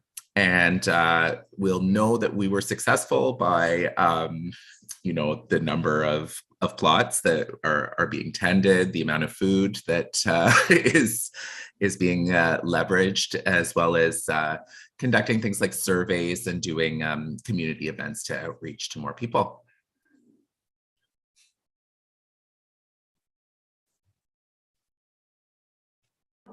Sorry, I was muted and I was talking. Thank you, MacArthur, and thank you, Kelly. I will recognize Deputy Mayor and Councillor Strachan. I just have a quick question in regards to the water supply lines. I'm certainly glad to see the campus appears to be offering the land to you at no charge. Is that correct? Yes. Okay. Yeah. Okay, and of course, that is a municipal asset. So, and we care deeply about what's happening at the campus. So great to see that. I'm just curious, is there any potential to offset some of the costs of things like water supply lines at $3,500? I'm not quite sure what water supply lines is. Are we talking about hoses, or is it more sophisticated? It's more like things that are buried into the ground in order to bring water access to Across the that road. space. Yeah. Yeah. Oh, from across the road.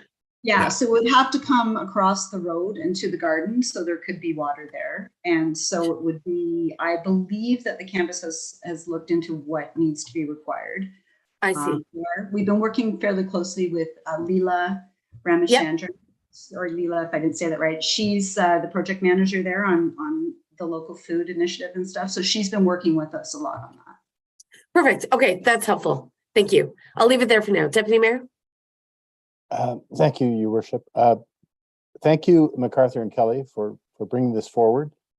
I personally have been waiting for a proposal like this to come to council for a couple of years. I think it's great, especially for the points that MacArthur mentioned in terms of it being a community building exercise and an opportunity for people to learn from their neighbors and interact with their neighbors around growing food.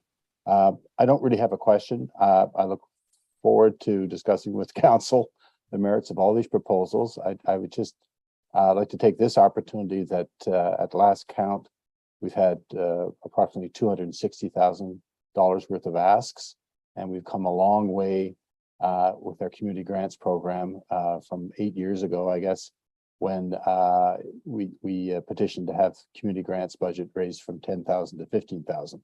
So this is a great indication of the engagement with the community, and there's a wealth of ideas. And I just wanted to say that I welcome your proposal.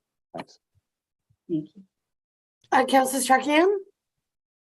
Thank you very much for the presentation. I think that this is a wonderful proposal. I like the community aspect of it. From my own experience, my grandmother, who lived in Berlin in the busyness of a great big city, European cities often have these communal plots that you can, rent out a space, and you're in a green space outside of the hustle and bustle and the concrete jungle and so on. And I had the benefit of seeing just how beneficial that was for her, as well as the rest of her community, and how it really built community when I was much younger. And so I inherently understand the value of these kind of spaces. So I think it's wonderful. I think it's also a question of, if this is, you have overwhelming response, and I hope you do. I think that there's been a lot of enthusiasm behind this already, is that when you're looking at these plots and who is using these plots. Like when I look at myself, I would love to be in a community space, but I also live on 1.5 acres where I'm going to have my own garden. Is there a priority plan in place to be given to people perhaps living in places where there isn't a space for a larger garden plot or so on? I'm not quite sure on the details of that side of things. I think overall it's a great idea regardless. I'm just wondering if there's going to be some sort of sorting that would have to be done if you get that sort of overwhelming response. That's a good question. Sorry, go ahead, MacArthur. Yeah, I mean, I think that it's a good question. And I think because, our proposal was put in on the basis of, just an initial gathering, like it's going to be really up to the organization to sort of, as we develop like rules to sort of take those types of considerations into account. One thing that we do know is that the idea is scalable. Like there is a lot of land on the college, and that they did express that, like, if this were needing to grow, it could. Yeah. So that is definitely a question that we'll take back. We have a meeting actually next Monday again. So that is those are the kind of things we've got committees started, and those are the kind of things that we need to bring apart. How do people apply, and how do we decide who gets them and not? So starting with this many, we're hoping, the campus is open to giving us more land where we can, eventually double that, is what we're hoping. Yeah, no, that's wonderful. I'm glad. And you're in great hands with Leela. She's a bit of a powerhouse when it comes to gardening. She's got the lived experience, so I'm sure she's going to be very helpful in helping bring all this together. So best of luck. Thank you. Thank you so much. Thank you. So just to round this out and then we'll move on because our time is of the essence. I'm just curious, these water supply lines that represent, I think, a third of the cost that you're sort of confronting in this startup year. If you were to relocate the community garden based upon demand in 2 years, does this investment in the water supply lines, is it for naught then because you have to relocate the gardens? And I guess I don't think it would be secondarily, a relocation. It would be an an expansion to the Yes. existing. Yes. Gotcha. Okay. Thank you for that clarification. I appreciate it. And I'm also just curious, we certainly, I think we'd be, and perhaps this is a message we can relay to the campus board directly. I think we'd be very interested in seeing if there's any seed money, right? There's a lot of appetite for community gardens across Canada, and there has been for a number of years. I do wonder if there are some startup funds external to the municipality or the campus that could also support or offset some of these initial costs. I think that would be an important conversation to have, just to sort of leverage what else may be out there to enable, right, and empower, ideas like this to get off the ground. They have enormous community building potential, in addition to sort of the value of growing one's own food. So they're very powerful. But I'd love to hear a little bit more from the campus actually about how they could potentially support you and the municipality if it were to be a partner on offsetting or reducing some of these requests that are being directly made to the municipality at this time. Okay, well, we can certainly bring that back to them too. Yeah, perfect. That would be great. But this is amazing. It's we really appreciate your leadership and your investment in seeing this grow, if you will. Literally, it's really neat, and we I think it's evident that there's a lot of appetite and energy around this, and in a high growth community, bringing people together to grow things, I think is a really meaningful, is a really meaningful way to create connections, and sustain connections. So thank you for your leadership and your effort. It's no small feat. I was once part of a community garden, and I saw the work that went into leading and coordinating all of that effort, and I was very grateful that other people were taking charge. So thanks for stepping forward to do this. Thanks for having us tonight. We're really excited about it. Thank you. Okay, thank you. Thanks so much. Thanks. Have a great evening. Okay, we'll move on. Sarah Herring, patiently waiting. Kemptville Winter Trail. We know the trail well. Okay, hi everybody. I'm Sarah Herring on behalf of Kemptville Winter Trail. Okay. And We're in there. Oh, So- just asking people to mute if someone's out there. Okay, go ahead, Sarah. sorry. Yeah, for anybody who doesn't know, we're a free access multi-use winter trail for cross-country skiing, snowshoeing, fat biking, and just general walking for the benefit of North Grenville residents and visitors. We're also a sanctioned cross-country ski Ontario club, and we are run entirely by community volunteers.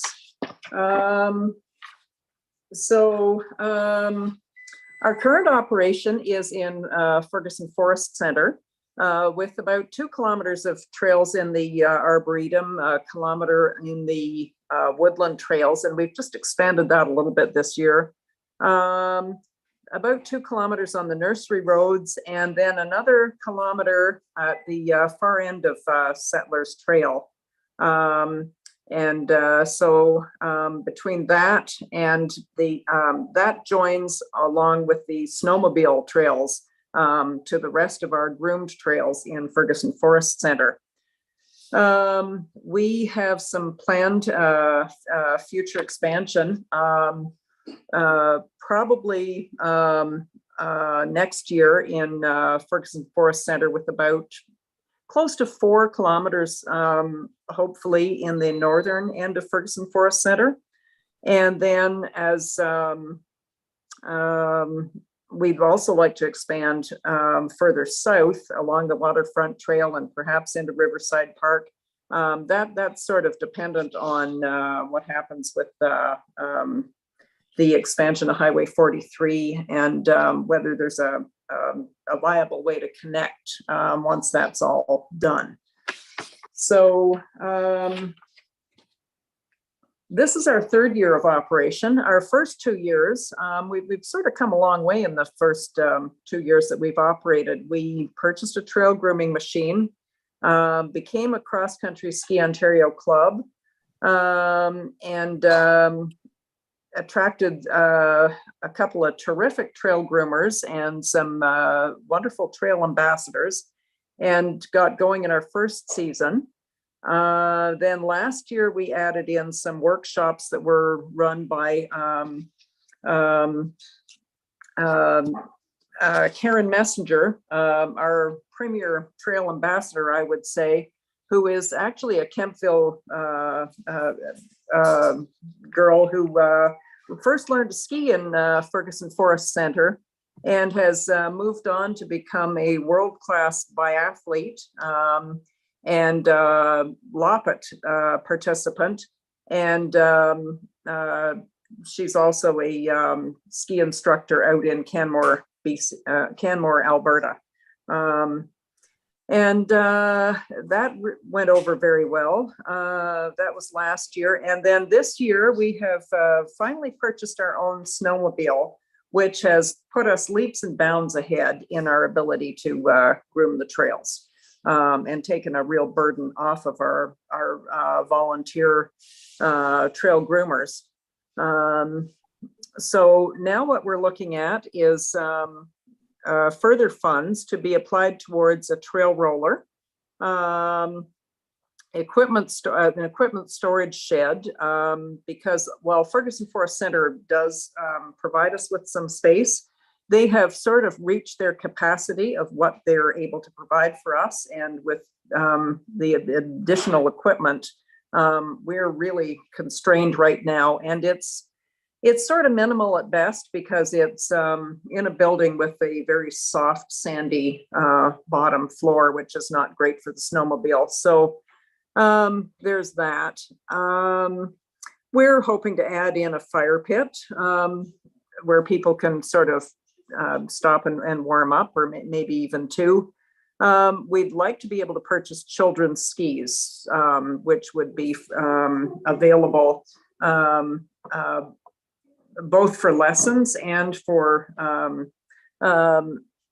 just community use, to introduce younger children to cross-country skiing. And then we're also eyeing a modest clubhouse so that we can expand our offerings in other ways. And then there's general operating and maintenance costs, because we, in comparison to other trails that operate in the National Capital Region, we really do operate on a shoestring budget. So that's basically what we're hoping to apply future funds towards. So we are in a current deficit position. We didn't, the snowmobile that we purchased this year came up rather unexpectedly as a wonderful option for us. And so we sort of shifted stream and jumped on that one. We do have kind of limited ability to provide more at this point without additional infrastructure.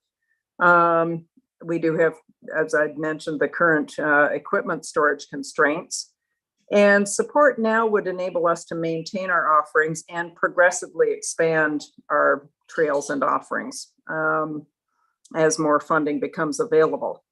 So our community benefits are that we provide a vibrant sort of outdoor winter space for community members and visitors to connect and remain socially distanced.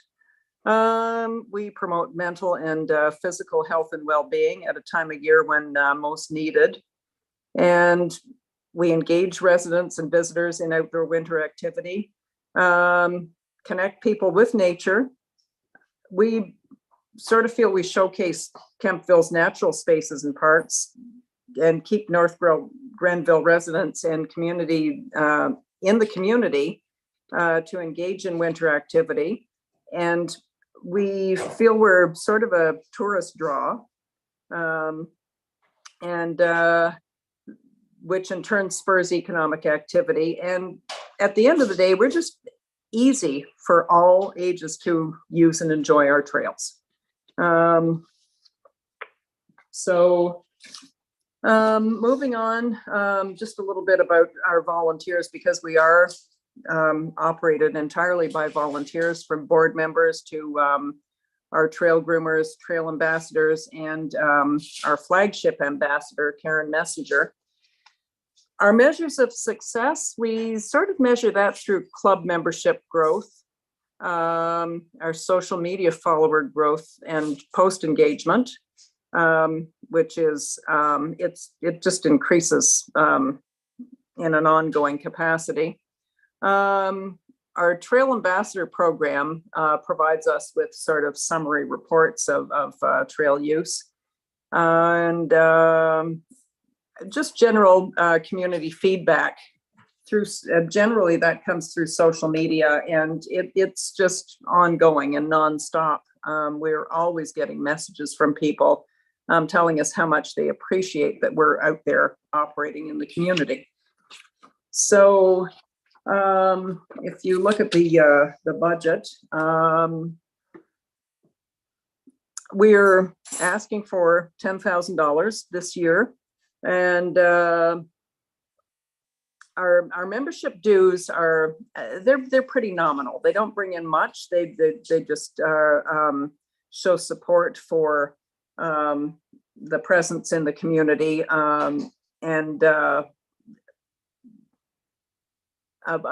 because we are a club through Cross Country Ski Ontario, a portion of that does siphon off to support the sport in general at the provincial and the national level.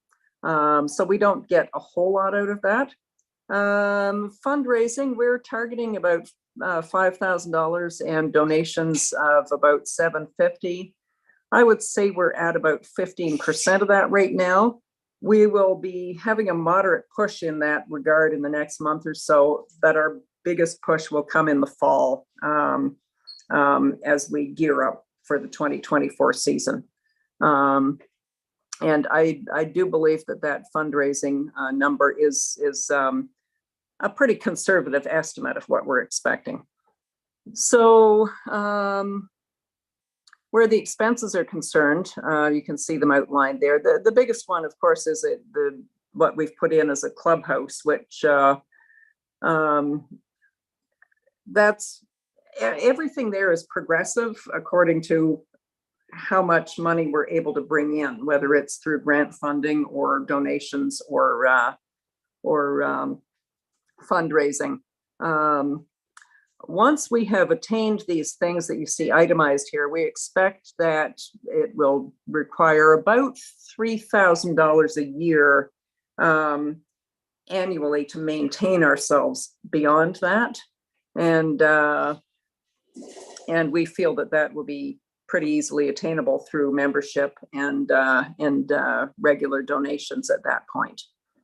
So for future considerations, well, that was one of them. Anyway, trail expansion is likely to require a second snowmobile and some extra trail grooming equipment. We are, you know, in our third year, we're still sort of finding our feet in a lot of ways and discovering what works and what doesn't, and refining our vision to sort of best suit our community and its sort of social fabric and geography.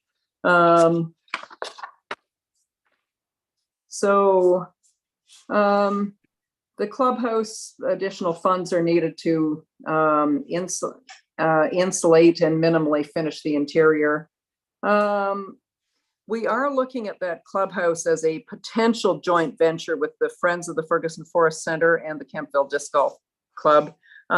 We have reached out to both of those groups, and we're waiting to hear back whether they are interested in, you know, partnering with us to make that happen. So That would greatly reduce the estimated costs in 2024 and 2025 that you see listed there. Anyway, that's about all I have to say here for now. So thank you. Okay. Thank you, Sarah. We appreciate it. We Okay. know how valuable the ski trails have been, and they are extremely, I think, well embraced, not just by members of our community, but certainly surrounding areas. I'll Yeah. go to Councillor Strachan first. She's got her hand up, and see who Yep. else would like to get in here. Go ahead, Councillor Strachan. Madam Mayor, thank you, Sarah, for your presentation. I Okay. think it's a great addition to our community and to the Ferguson Forest space to have these trails. They're well used. I think I'm in this photo here from last year, and I'll be participating in one of Karen's courses in the coming weeks as well. So I think there's a lot of benefit to it, and personally, I enjoy it as well. I think we've already spoken to this in previous presentations about the financial sustainability of projects and the ongoing municipal support and so on, and what that looks like, and the Yeah. challenges that clubs like this have. And so I guess the idea of a joint venture with the other organizations that use the space, I think, is very smart. It'll be a way for not everybody to have to come and ask for the same amount of money for a similar kind of space use, whether it's the clubhouse or other ones. Right. I know that the memberships right now are not mandatory, that it's donation based effectively. Perhaps that is something that could grow into being something a little bit more. I guess it's hard to make these kinds of things mandatory, but like how to encourage more of that, so that Okay. there's a more steady revenue line, I think, for that space. And maybe that will come with time, but that may help the future financial sustainability as well. Have you explored a partnership with the library when it comes to equipment loans? I know that they're starting to expand that kind of program. They started with ukuleles, but they've thought about other ways that they could be more of a lending library, as well as a library for other traditional uses. Have you had a chance to have a conversation with Rachel or anybody at the library about the future possibility of that kind of setup? Yeah, we have. One of our board members did approach the library, and it was a no at this point. I'm not sure why, because I know that this is something that a number of libraries do. I think there's one down in Athens that actually supplies this kind of thing. So we're open to exploring it a little bit more with them. I'm not clear on why it was a no at this point. So yeah, I think we have reached out. We would be definitely willing if they were to change their mind in that regard. And yeah, maybe a conversation to just continue and explore as things progress. So okay, I appreciate exactly. it. Thank you very much. Okay. Thanks. So Sarah, quickly, it's a fulsome presentation. If there was one thing you could do this year, what would it be? Of all the things you featured, I can see the value in the clubhouse and the potential collaboration Yeah. down the road.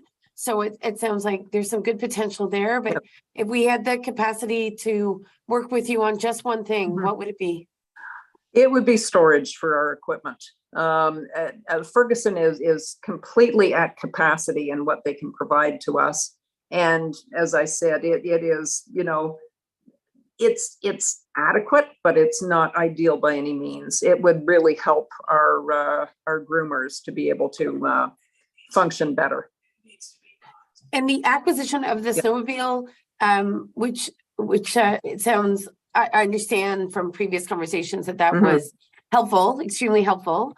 Yes. Does that snowmobile also need to be stored, or is it the other Yeah. maintenance equipment? Yeah, no, it is currently being stored on site there. Yeah.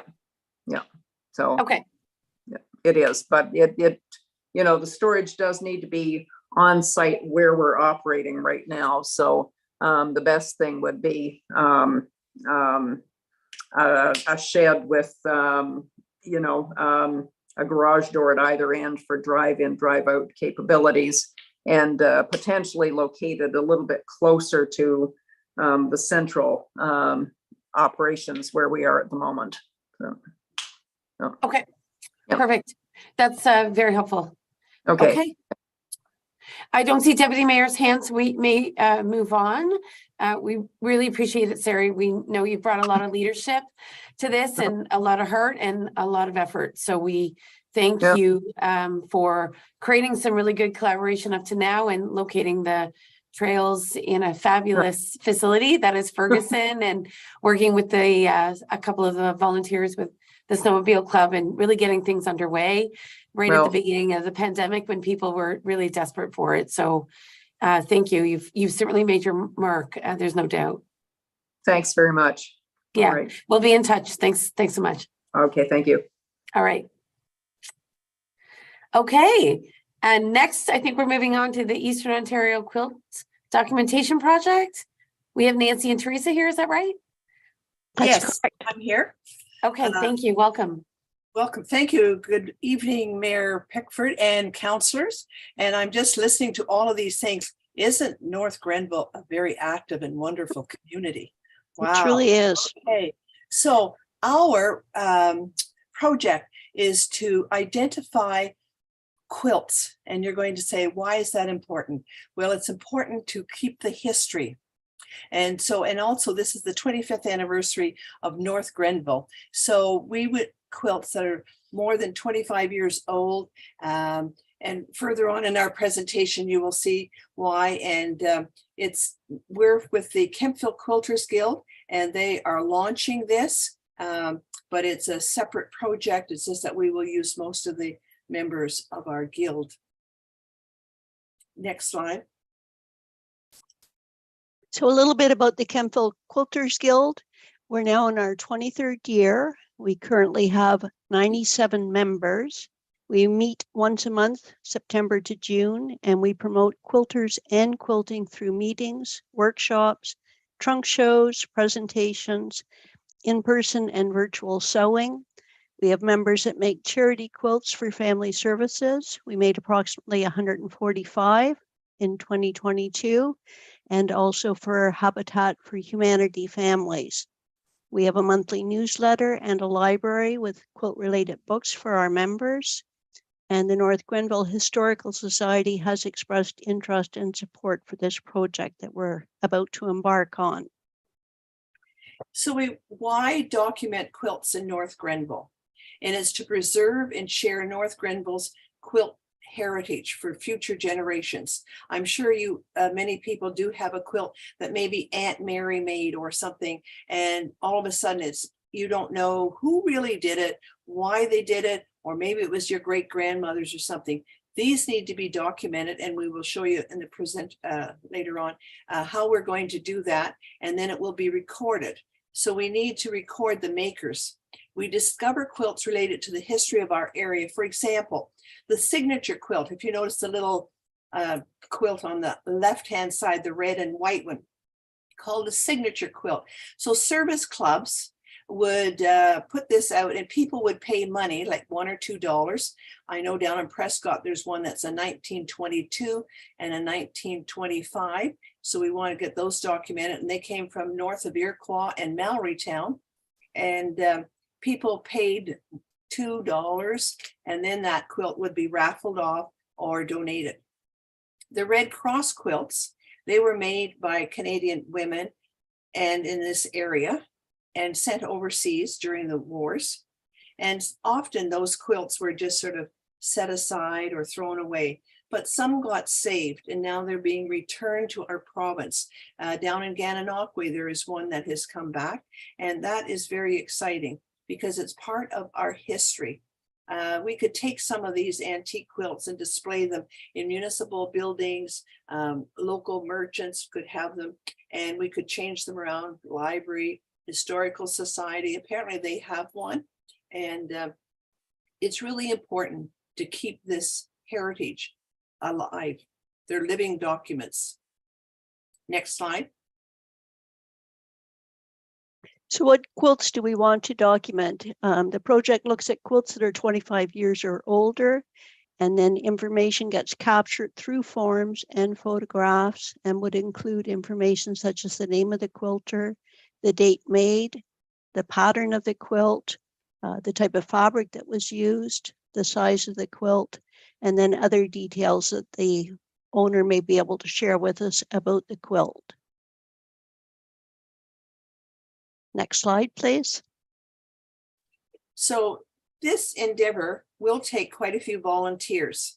We have a person coming from the Kingston area, which we will talk about in a few minutes, and she will train many volunteers on how to take down this information from people that bring in their quilts. And that will take at least one full day.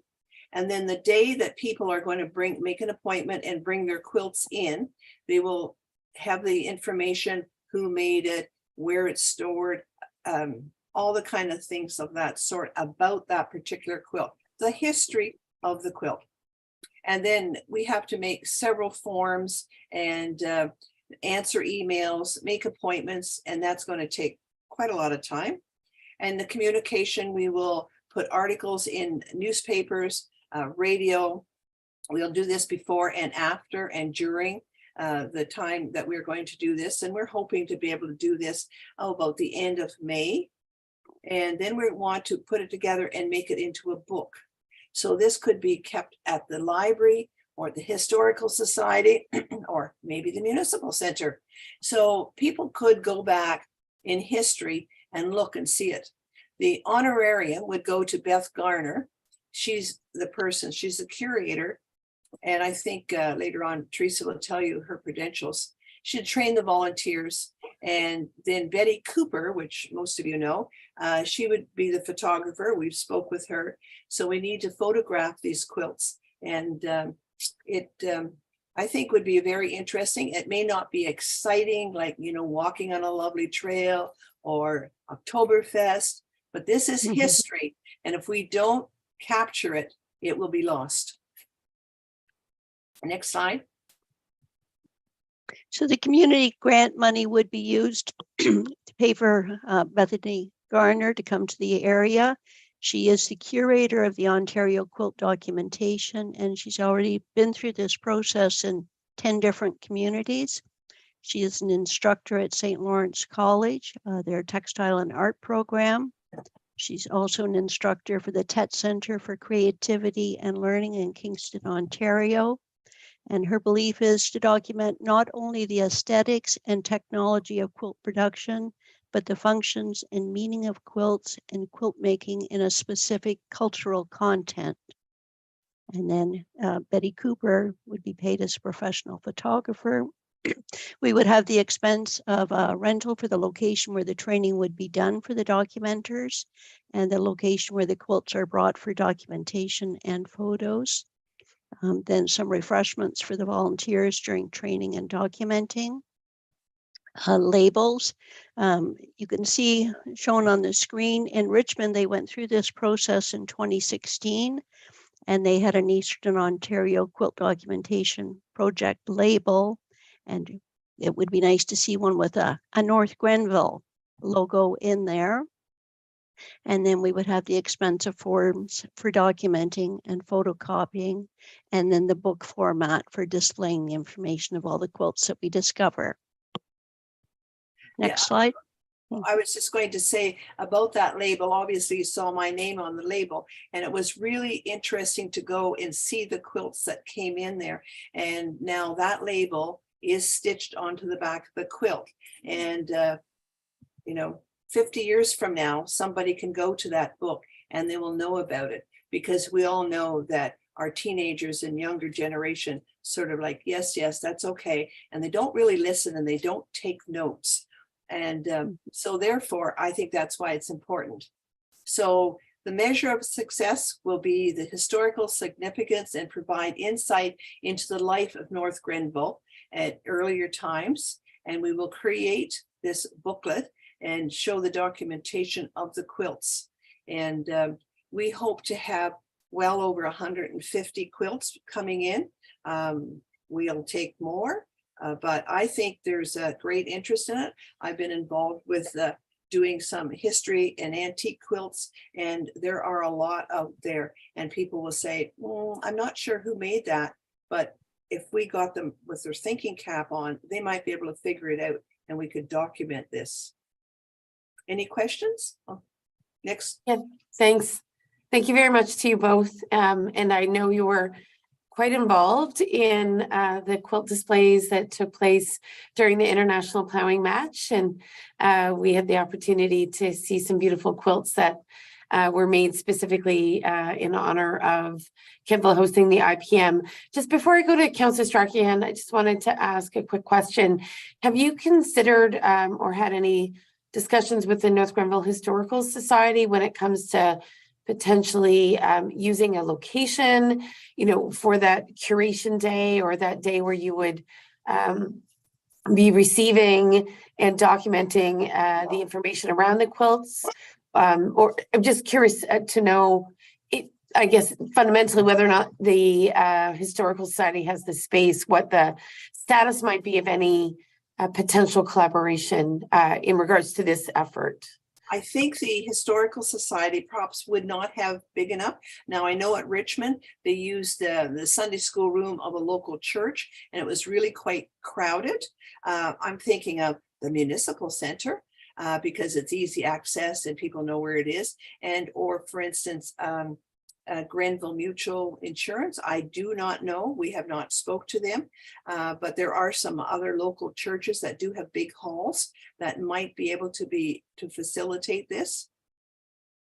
Gotcha. Okay, thank you. All right, I'll leave it there and go to Councillor Strakian, and I'll come back. Thank you. Thank you very much for the presentation. And yes, to the point that the mayor has made, I think collaboration with the North Grenville Historical Society, perhaps their space isn't enough, but I think maybe even within their membership that they may have expertise that can help out as well, that can maybe help facilitate the work that needs to take place as well. And so I guess that was my my only comment that I wanted to make is that I think that there would be some benefit to working with them, and even in when looking at documenting and so on, because they do have a lot of experience and a lot of talent within their confines, and this does fall under sort of a that bigger historical sort of umbrella. So perhaps that conversation is worth having, and you can see where that goes. So I wish you luck on that. Thank you. Yes, we were hoping to bring them in, and we would work at that, but it's just in the incubation stage at this point. Yes, we have been in communication with them by email, and they have expressed interest and support for it, but we haven't had an in-person meeting yet. So that's fantastic. Excellent. Thank you. And do you think does the I think I was so impressed with the quality and diversity of quilts that were on display during the International Plowing Match. Has that created some additional interest sort of in documenting quilts within North Grenville, or was this sort of on your radar well in advance of the International Plowing Match? Is it something you've been hoping to do for some time? I guess I'm just trying to figure out why this moment in time, if you will. Well, I was involved. I took a couple of quilts over to Richmond, so that was interest. Beth Garner from Kingston, she's the Ontario curator for them, and so we've been in touch with her, and she's really adamant about documenting the quilts. And also the quilt that came over, the Red Cross quilt that came back from England to the Gananoque area, and there's a gal down in the Kingston area too that's doing her PhD on the antique quilts. So we just thought it was in time, and also because of the 25th anniversary of North Grenville, that we true enough. Yes, it's true. It's an interesting anniversary project as we look back. Yes. Mm-hmm. Yes. Okay, that's good to hear. And the total value of your grant request is $4,000. Is that correct? $4,000. Again, plus or minus. It depends on the location, what that would cost, which we haven't found resources for that yet. And Beth is coming from Kingston. She's going to billet with some people as opposed to staying in a hotel room. And, but she does have a very nominal fee. The big thing will be the forms that we have to do in the one right, and then putting it together into a book form. Indeed. Okay. Excellent. Well, thank you so much. And I'm just looking at Deputy Mayor. Deputy Mayor, you're good this evening? Okay. Well, thank you. It's this very intriguing project. It's really interesting to reflect on what gets documented and what doesn't. Right, and quilts are so much part of the fabric of all of our lives to one way or another. So it's for me quite fascinating to sort of think about how records are kept and what records are kept about what. So better documentation of sort of the history of quilts in North Grenville is certainly seems worthy of our consideration. So we appreciate you bringing it to our attention this evening. Thank you very much. All right. Thank you. Thank you. Best of luck. Have a great evening. Thank you. All right, and perhaps out with a bang. I think we're welcoming Ben. Is that right this evening? Yeah, correct. Okay. Okay. Digital sign, O'Farrell Financial. All right, so fill us in. Okay, thank you very much for the opportunity to speak in front of all you tonight. I guess we'll begin right now. Yes. We're ready when you are. Okay, so my name is Ben. I'm the marketing coordinator here at O'Farrell Financial. I've been with the firm for just over 1 year, and I'm here to talk about our new digital sign that is being installed in the coming weeks. So what this grant will be used for? So this grant will be used for is towards a digital sign, which will promote local charities, not-for-profit organizations, and events in the Township of North Grenville, relating to the second pillar of the strategic plan. This is only going to strengthen the relationships and grow engagement within the community, and affect and bring more people out inside the community and get their awareness of what's going on. So how will this benefit the municipality of North Grenville? So before I explain what the picture on the right looks like. So this, I touched on it in the last slide, but this is going to bring awareness and attention to events happening throughout the community that local people from the local community might not be aware of. So this digital sign will be put up on one of the busiest roads within the municipality, County Road 44, right on the edge of our property. And this is going to be the first of its kind within the community. So as you can see on the right, so those people are by scale 5'8", an average height person, and our sign is going to be 20 feet tall, as you can see by the scale in the image. And what is on the digital sign is it's an organization that we sponsor. So our current president, Dermot O'Farrell, was one of the founding members of the Sweetheart Brunch, and this is an event that we take very seriously, and we sponsor every year. So as you can see, so as people drive by the road, they're going to be able to see that O'Farrell Financial is a proud sponsor to the Sweetheart Brunch and the Knights of Columbus. Not only is it going to show the logo and what it is, but it's going to show the time, it's going to show the date, and as well as where they can find other info for the event. Now our screen is 10 foot 6 feet wide and 6'4" in height. So it's a very big sign in terms of parameter within the community. Now the estimated number of volunteers needed is 0. This is going to be handled in-house within our marketing department, cutting the cost and requiring no volunteers. So as I already mentioned, that is one of the busiest roads within the community. Through extensive research when conducting the initial designs of the sign, there is approximately 13,000 cars that travel past our sign each and every day. Now, something about our sign is that it operates 24/7. So people that are able to work with us and promote are going to get at a minimum 115 slide clicks per day. So it's going to show extensive awareness through the busy times during the morning rush, during lunchtime, and as well during the nighttime rush as people go home, as many communities such as Equinox, Settlers Grant are south of us, and people will travel those roads to get home, so they will go show awareness as they travel through it.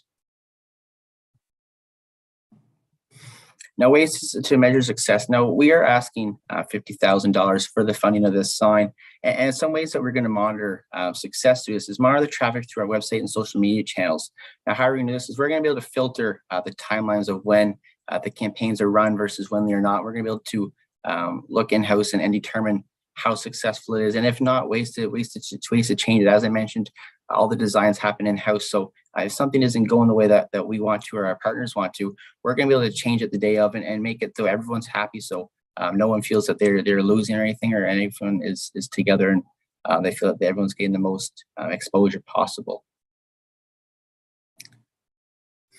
Now, a second way to measure success is, as I mentioned, working with our partners. We will monitor the return on investment. So what that means is when the event is happening, we will get our partners to ask people that show up where they found out, did they see the sign, how they attended the event, and we're going to monitor and keep communication lines open. And what I mean by this is as I mentioned, if something's not going the way that it's supposed to with their partner, whether they're not seeing the results that they want to see or we're not seeing the results they want to be, we're going to be in constant communication to build those relationships and grow on them.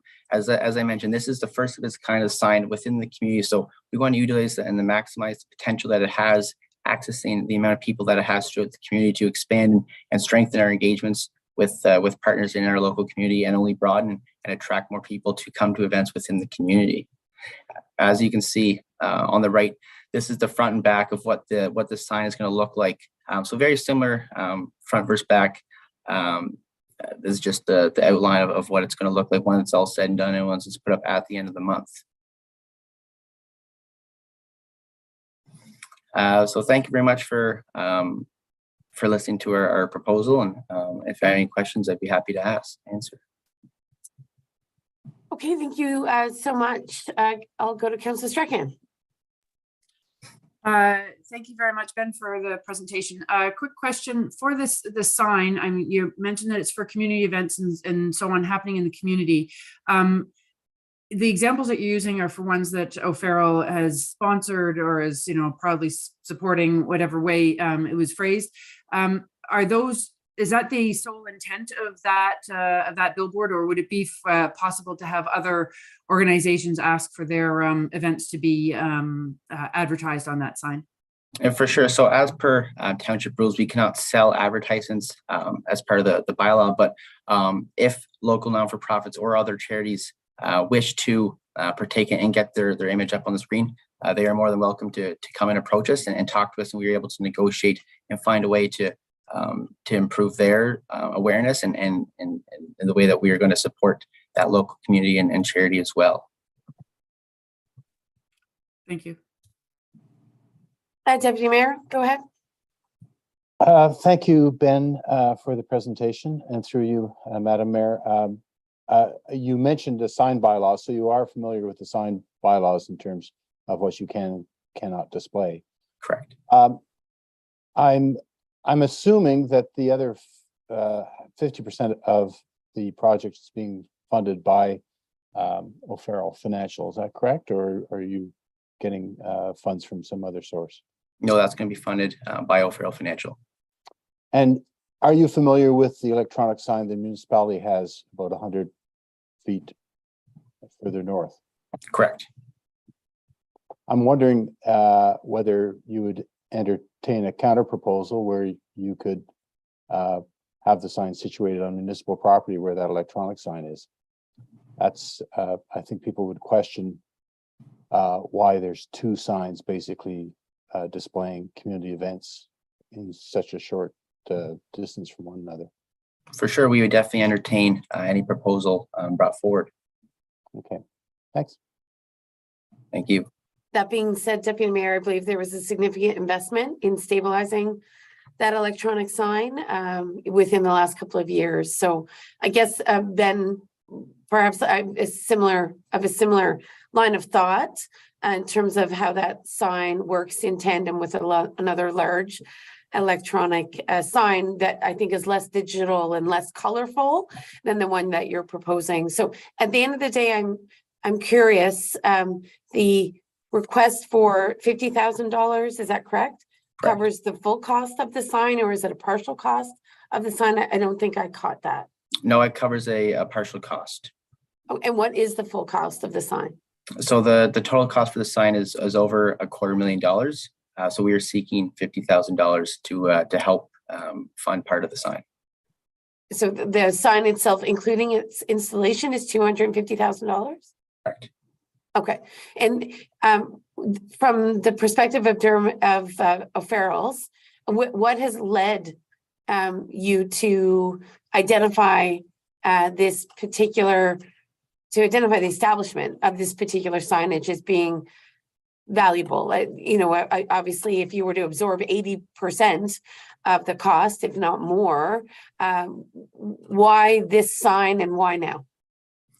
So recently, last year in 2022 was our 25th anniversary of years in business. So we were just trying to, we had this plan in the back of our minds for quite some time now. And after COVID hit, it kind of went away as we went and shifted our operations different ways. But now that the world is starting to open back up and we're shifting, we're bringing this back into place. Now, the reason why we're doing this now is, as Deputy Mayor mentioned, that there is a sign at the municipality. However, in terms of size and ways that this displays, we feel that this is a completely different way that we can portray a message to viewers within the community. Now, I know at the sign at the municipal center, very big, and it displays words and catches the attention. However, we're going to be able to display designs and really attract and show what that organization or not-for-profit or event is about, and really strengthen the community within the local pillars that the strategic plan outlines. Indeed. Okay. That's helpful to better understand your logic and why you're landing on this, and completely agree that sign technology has evolved, and some signs have the capacity to feature far more compelling and moving images. And I'm sure it's a new day in the sign world as things have modernized themselves over time. And certainly while we've invested in our sign, it's a bit older. It's more static in terms of what it can do and its visual appeal. All right.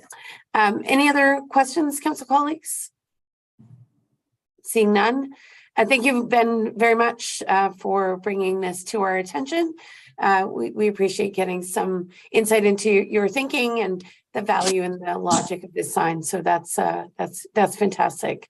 Thank you very much.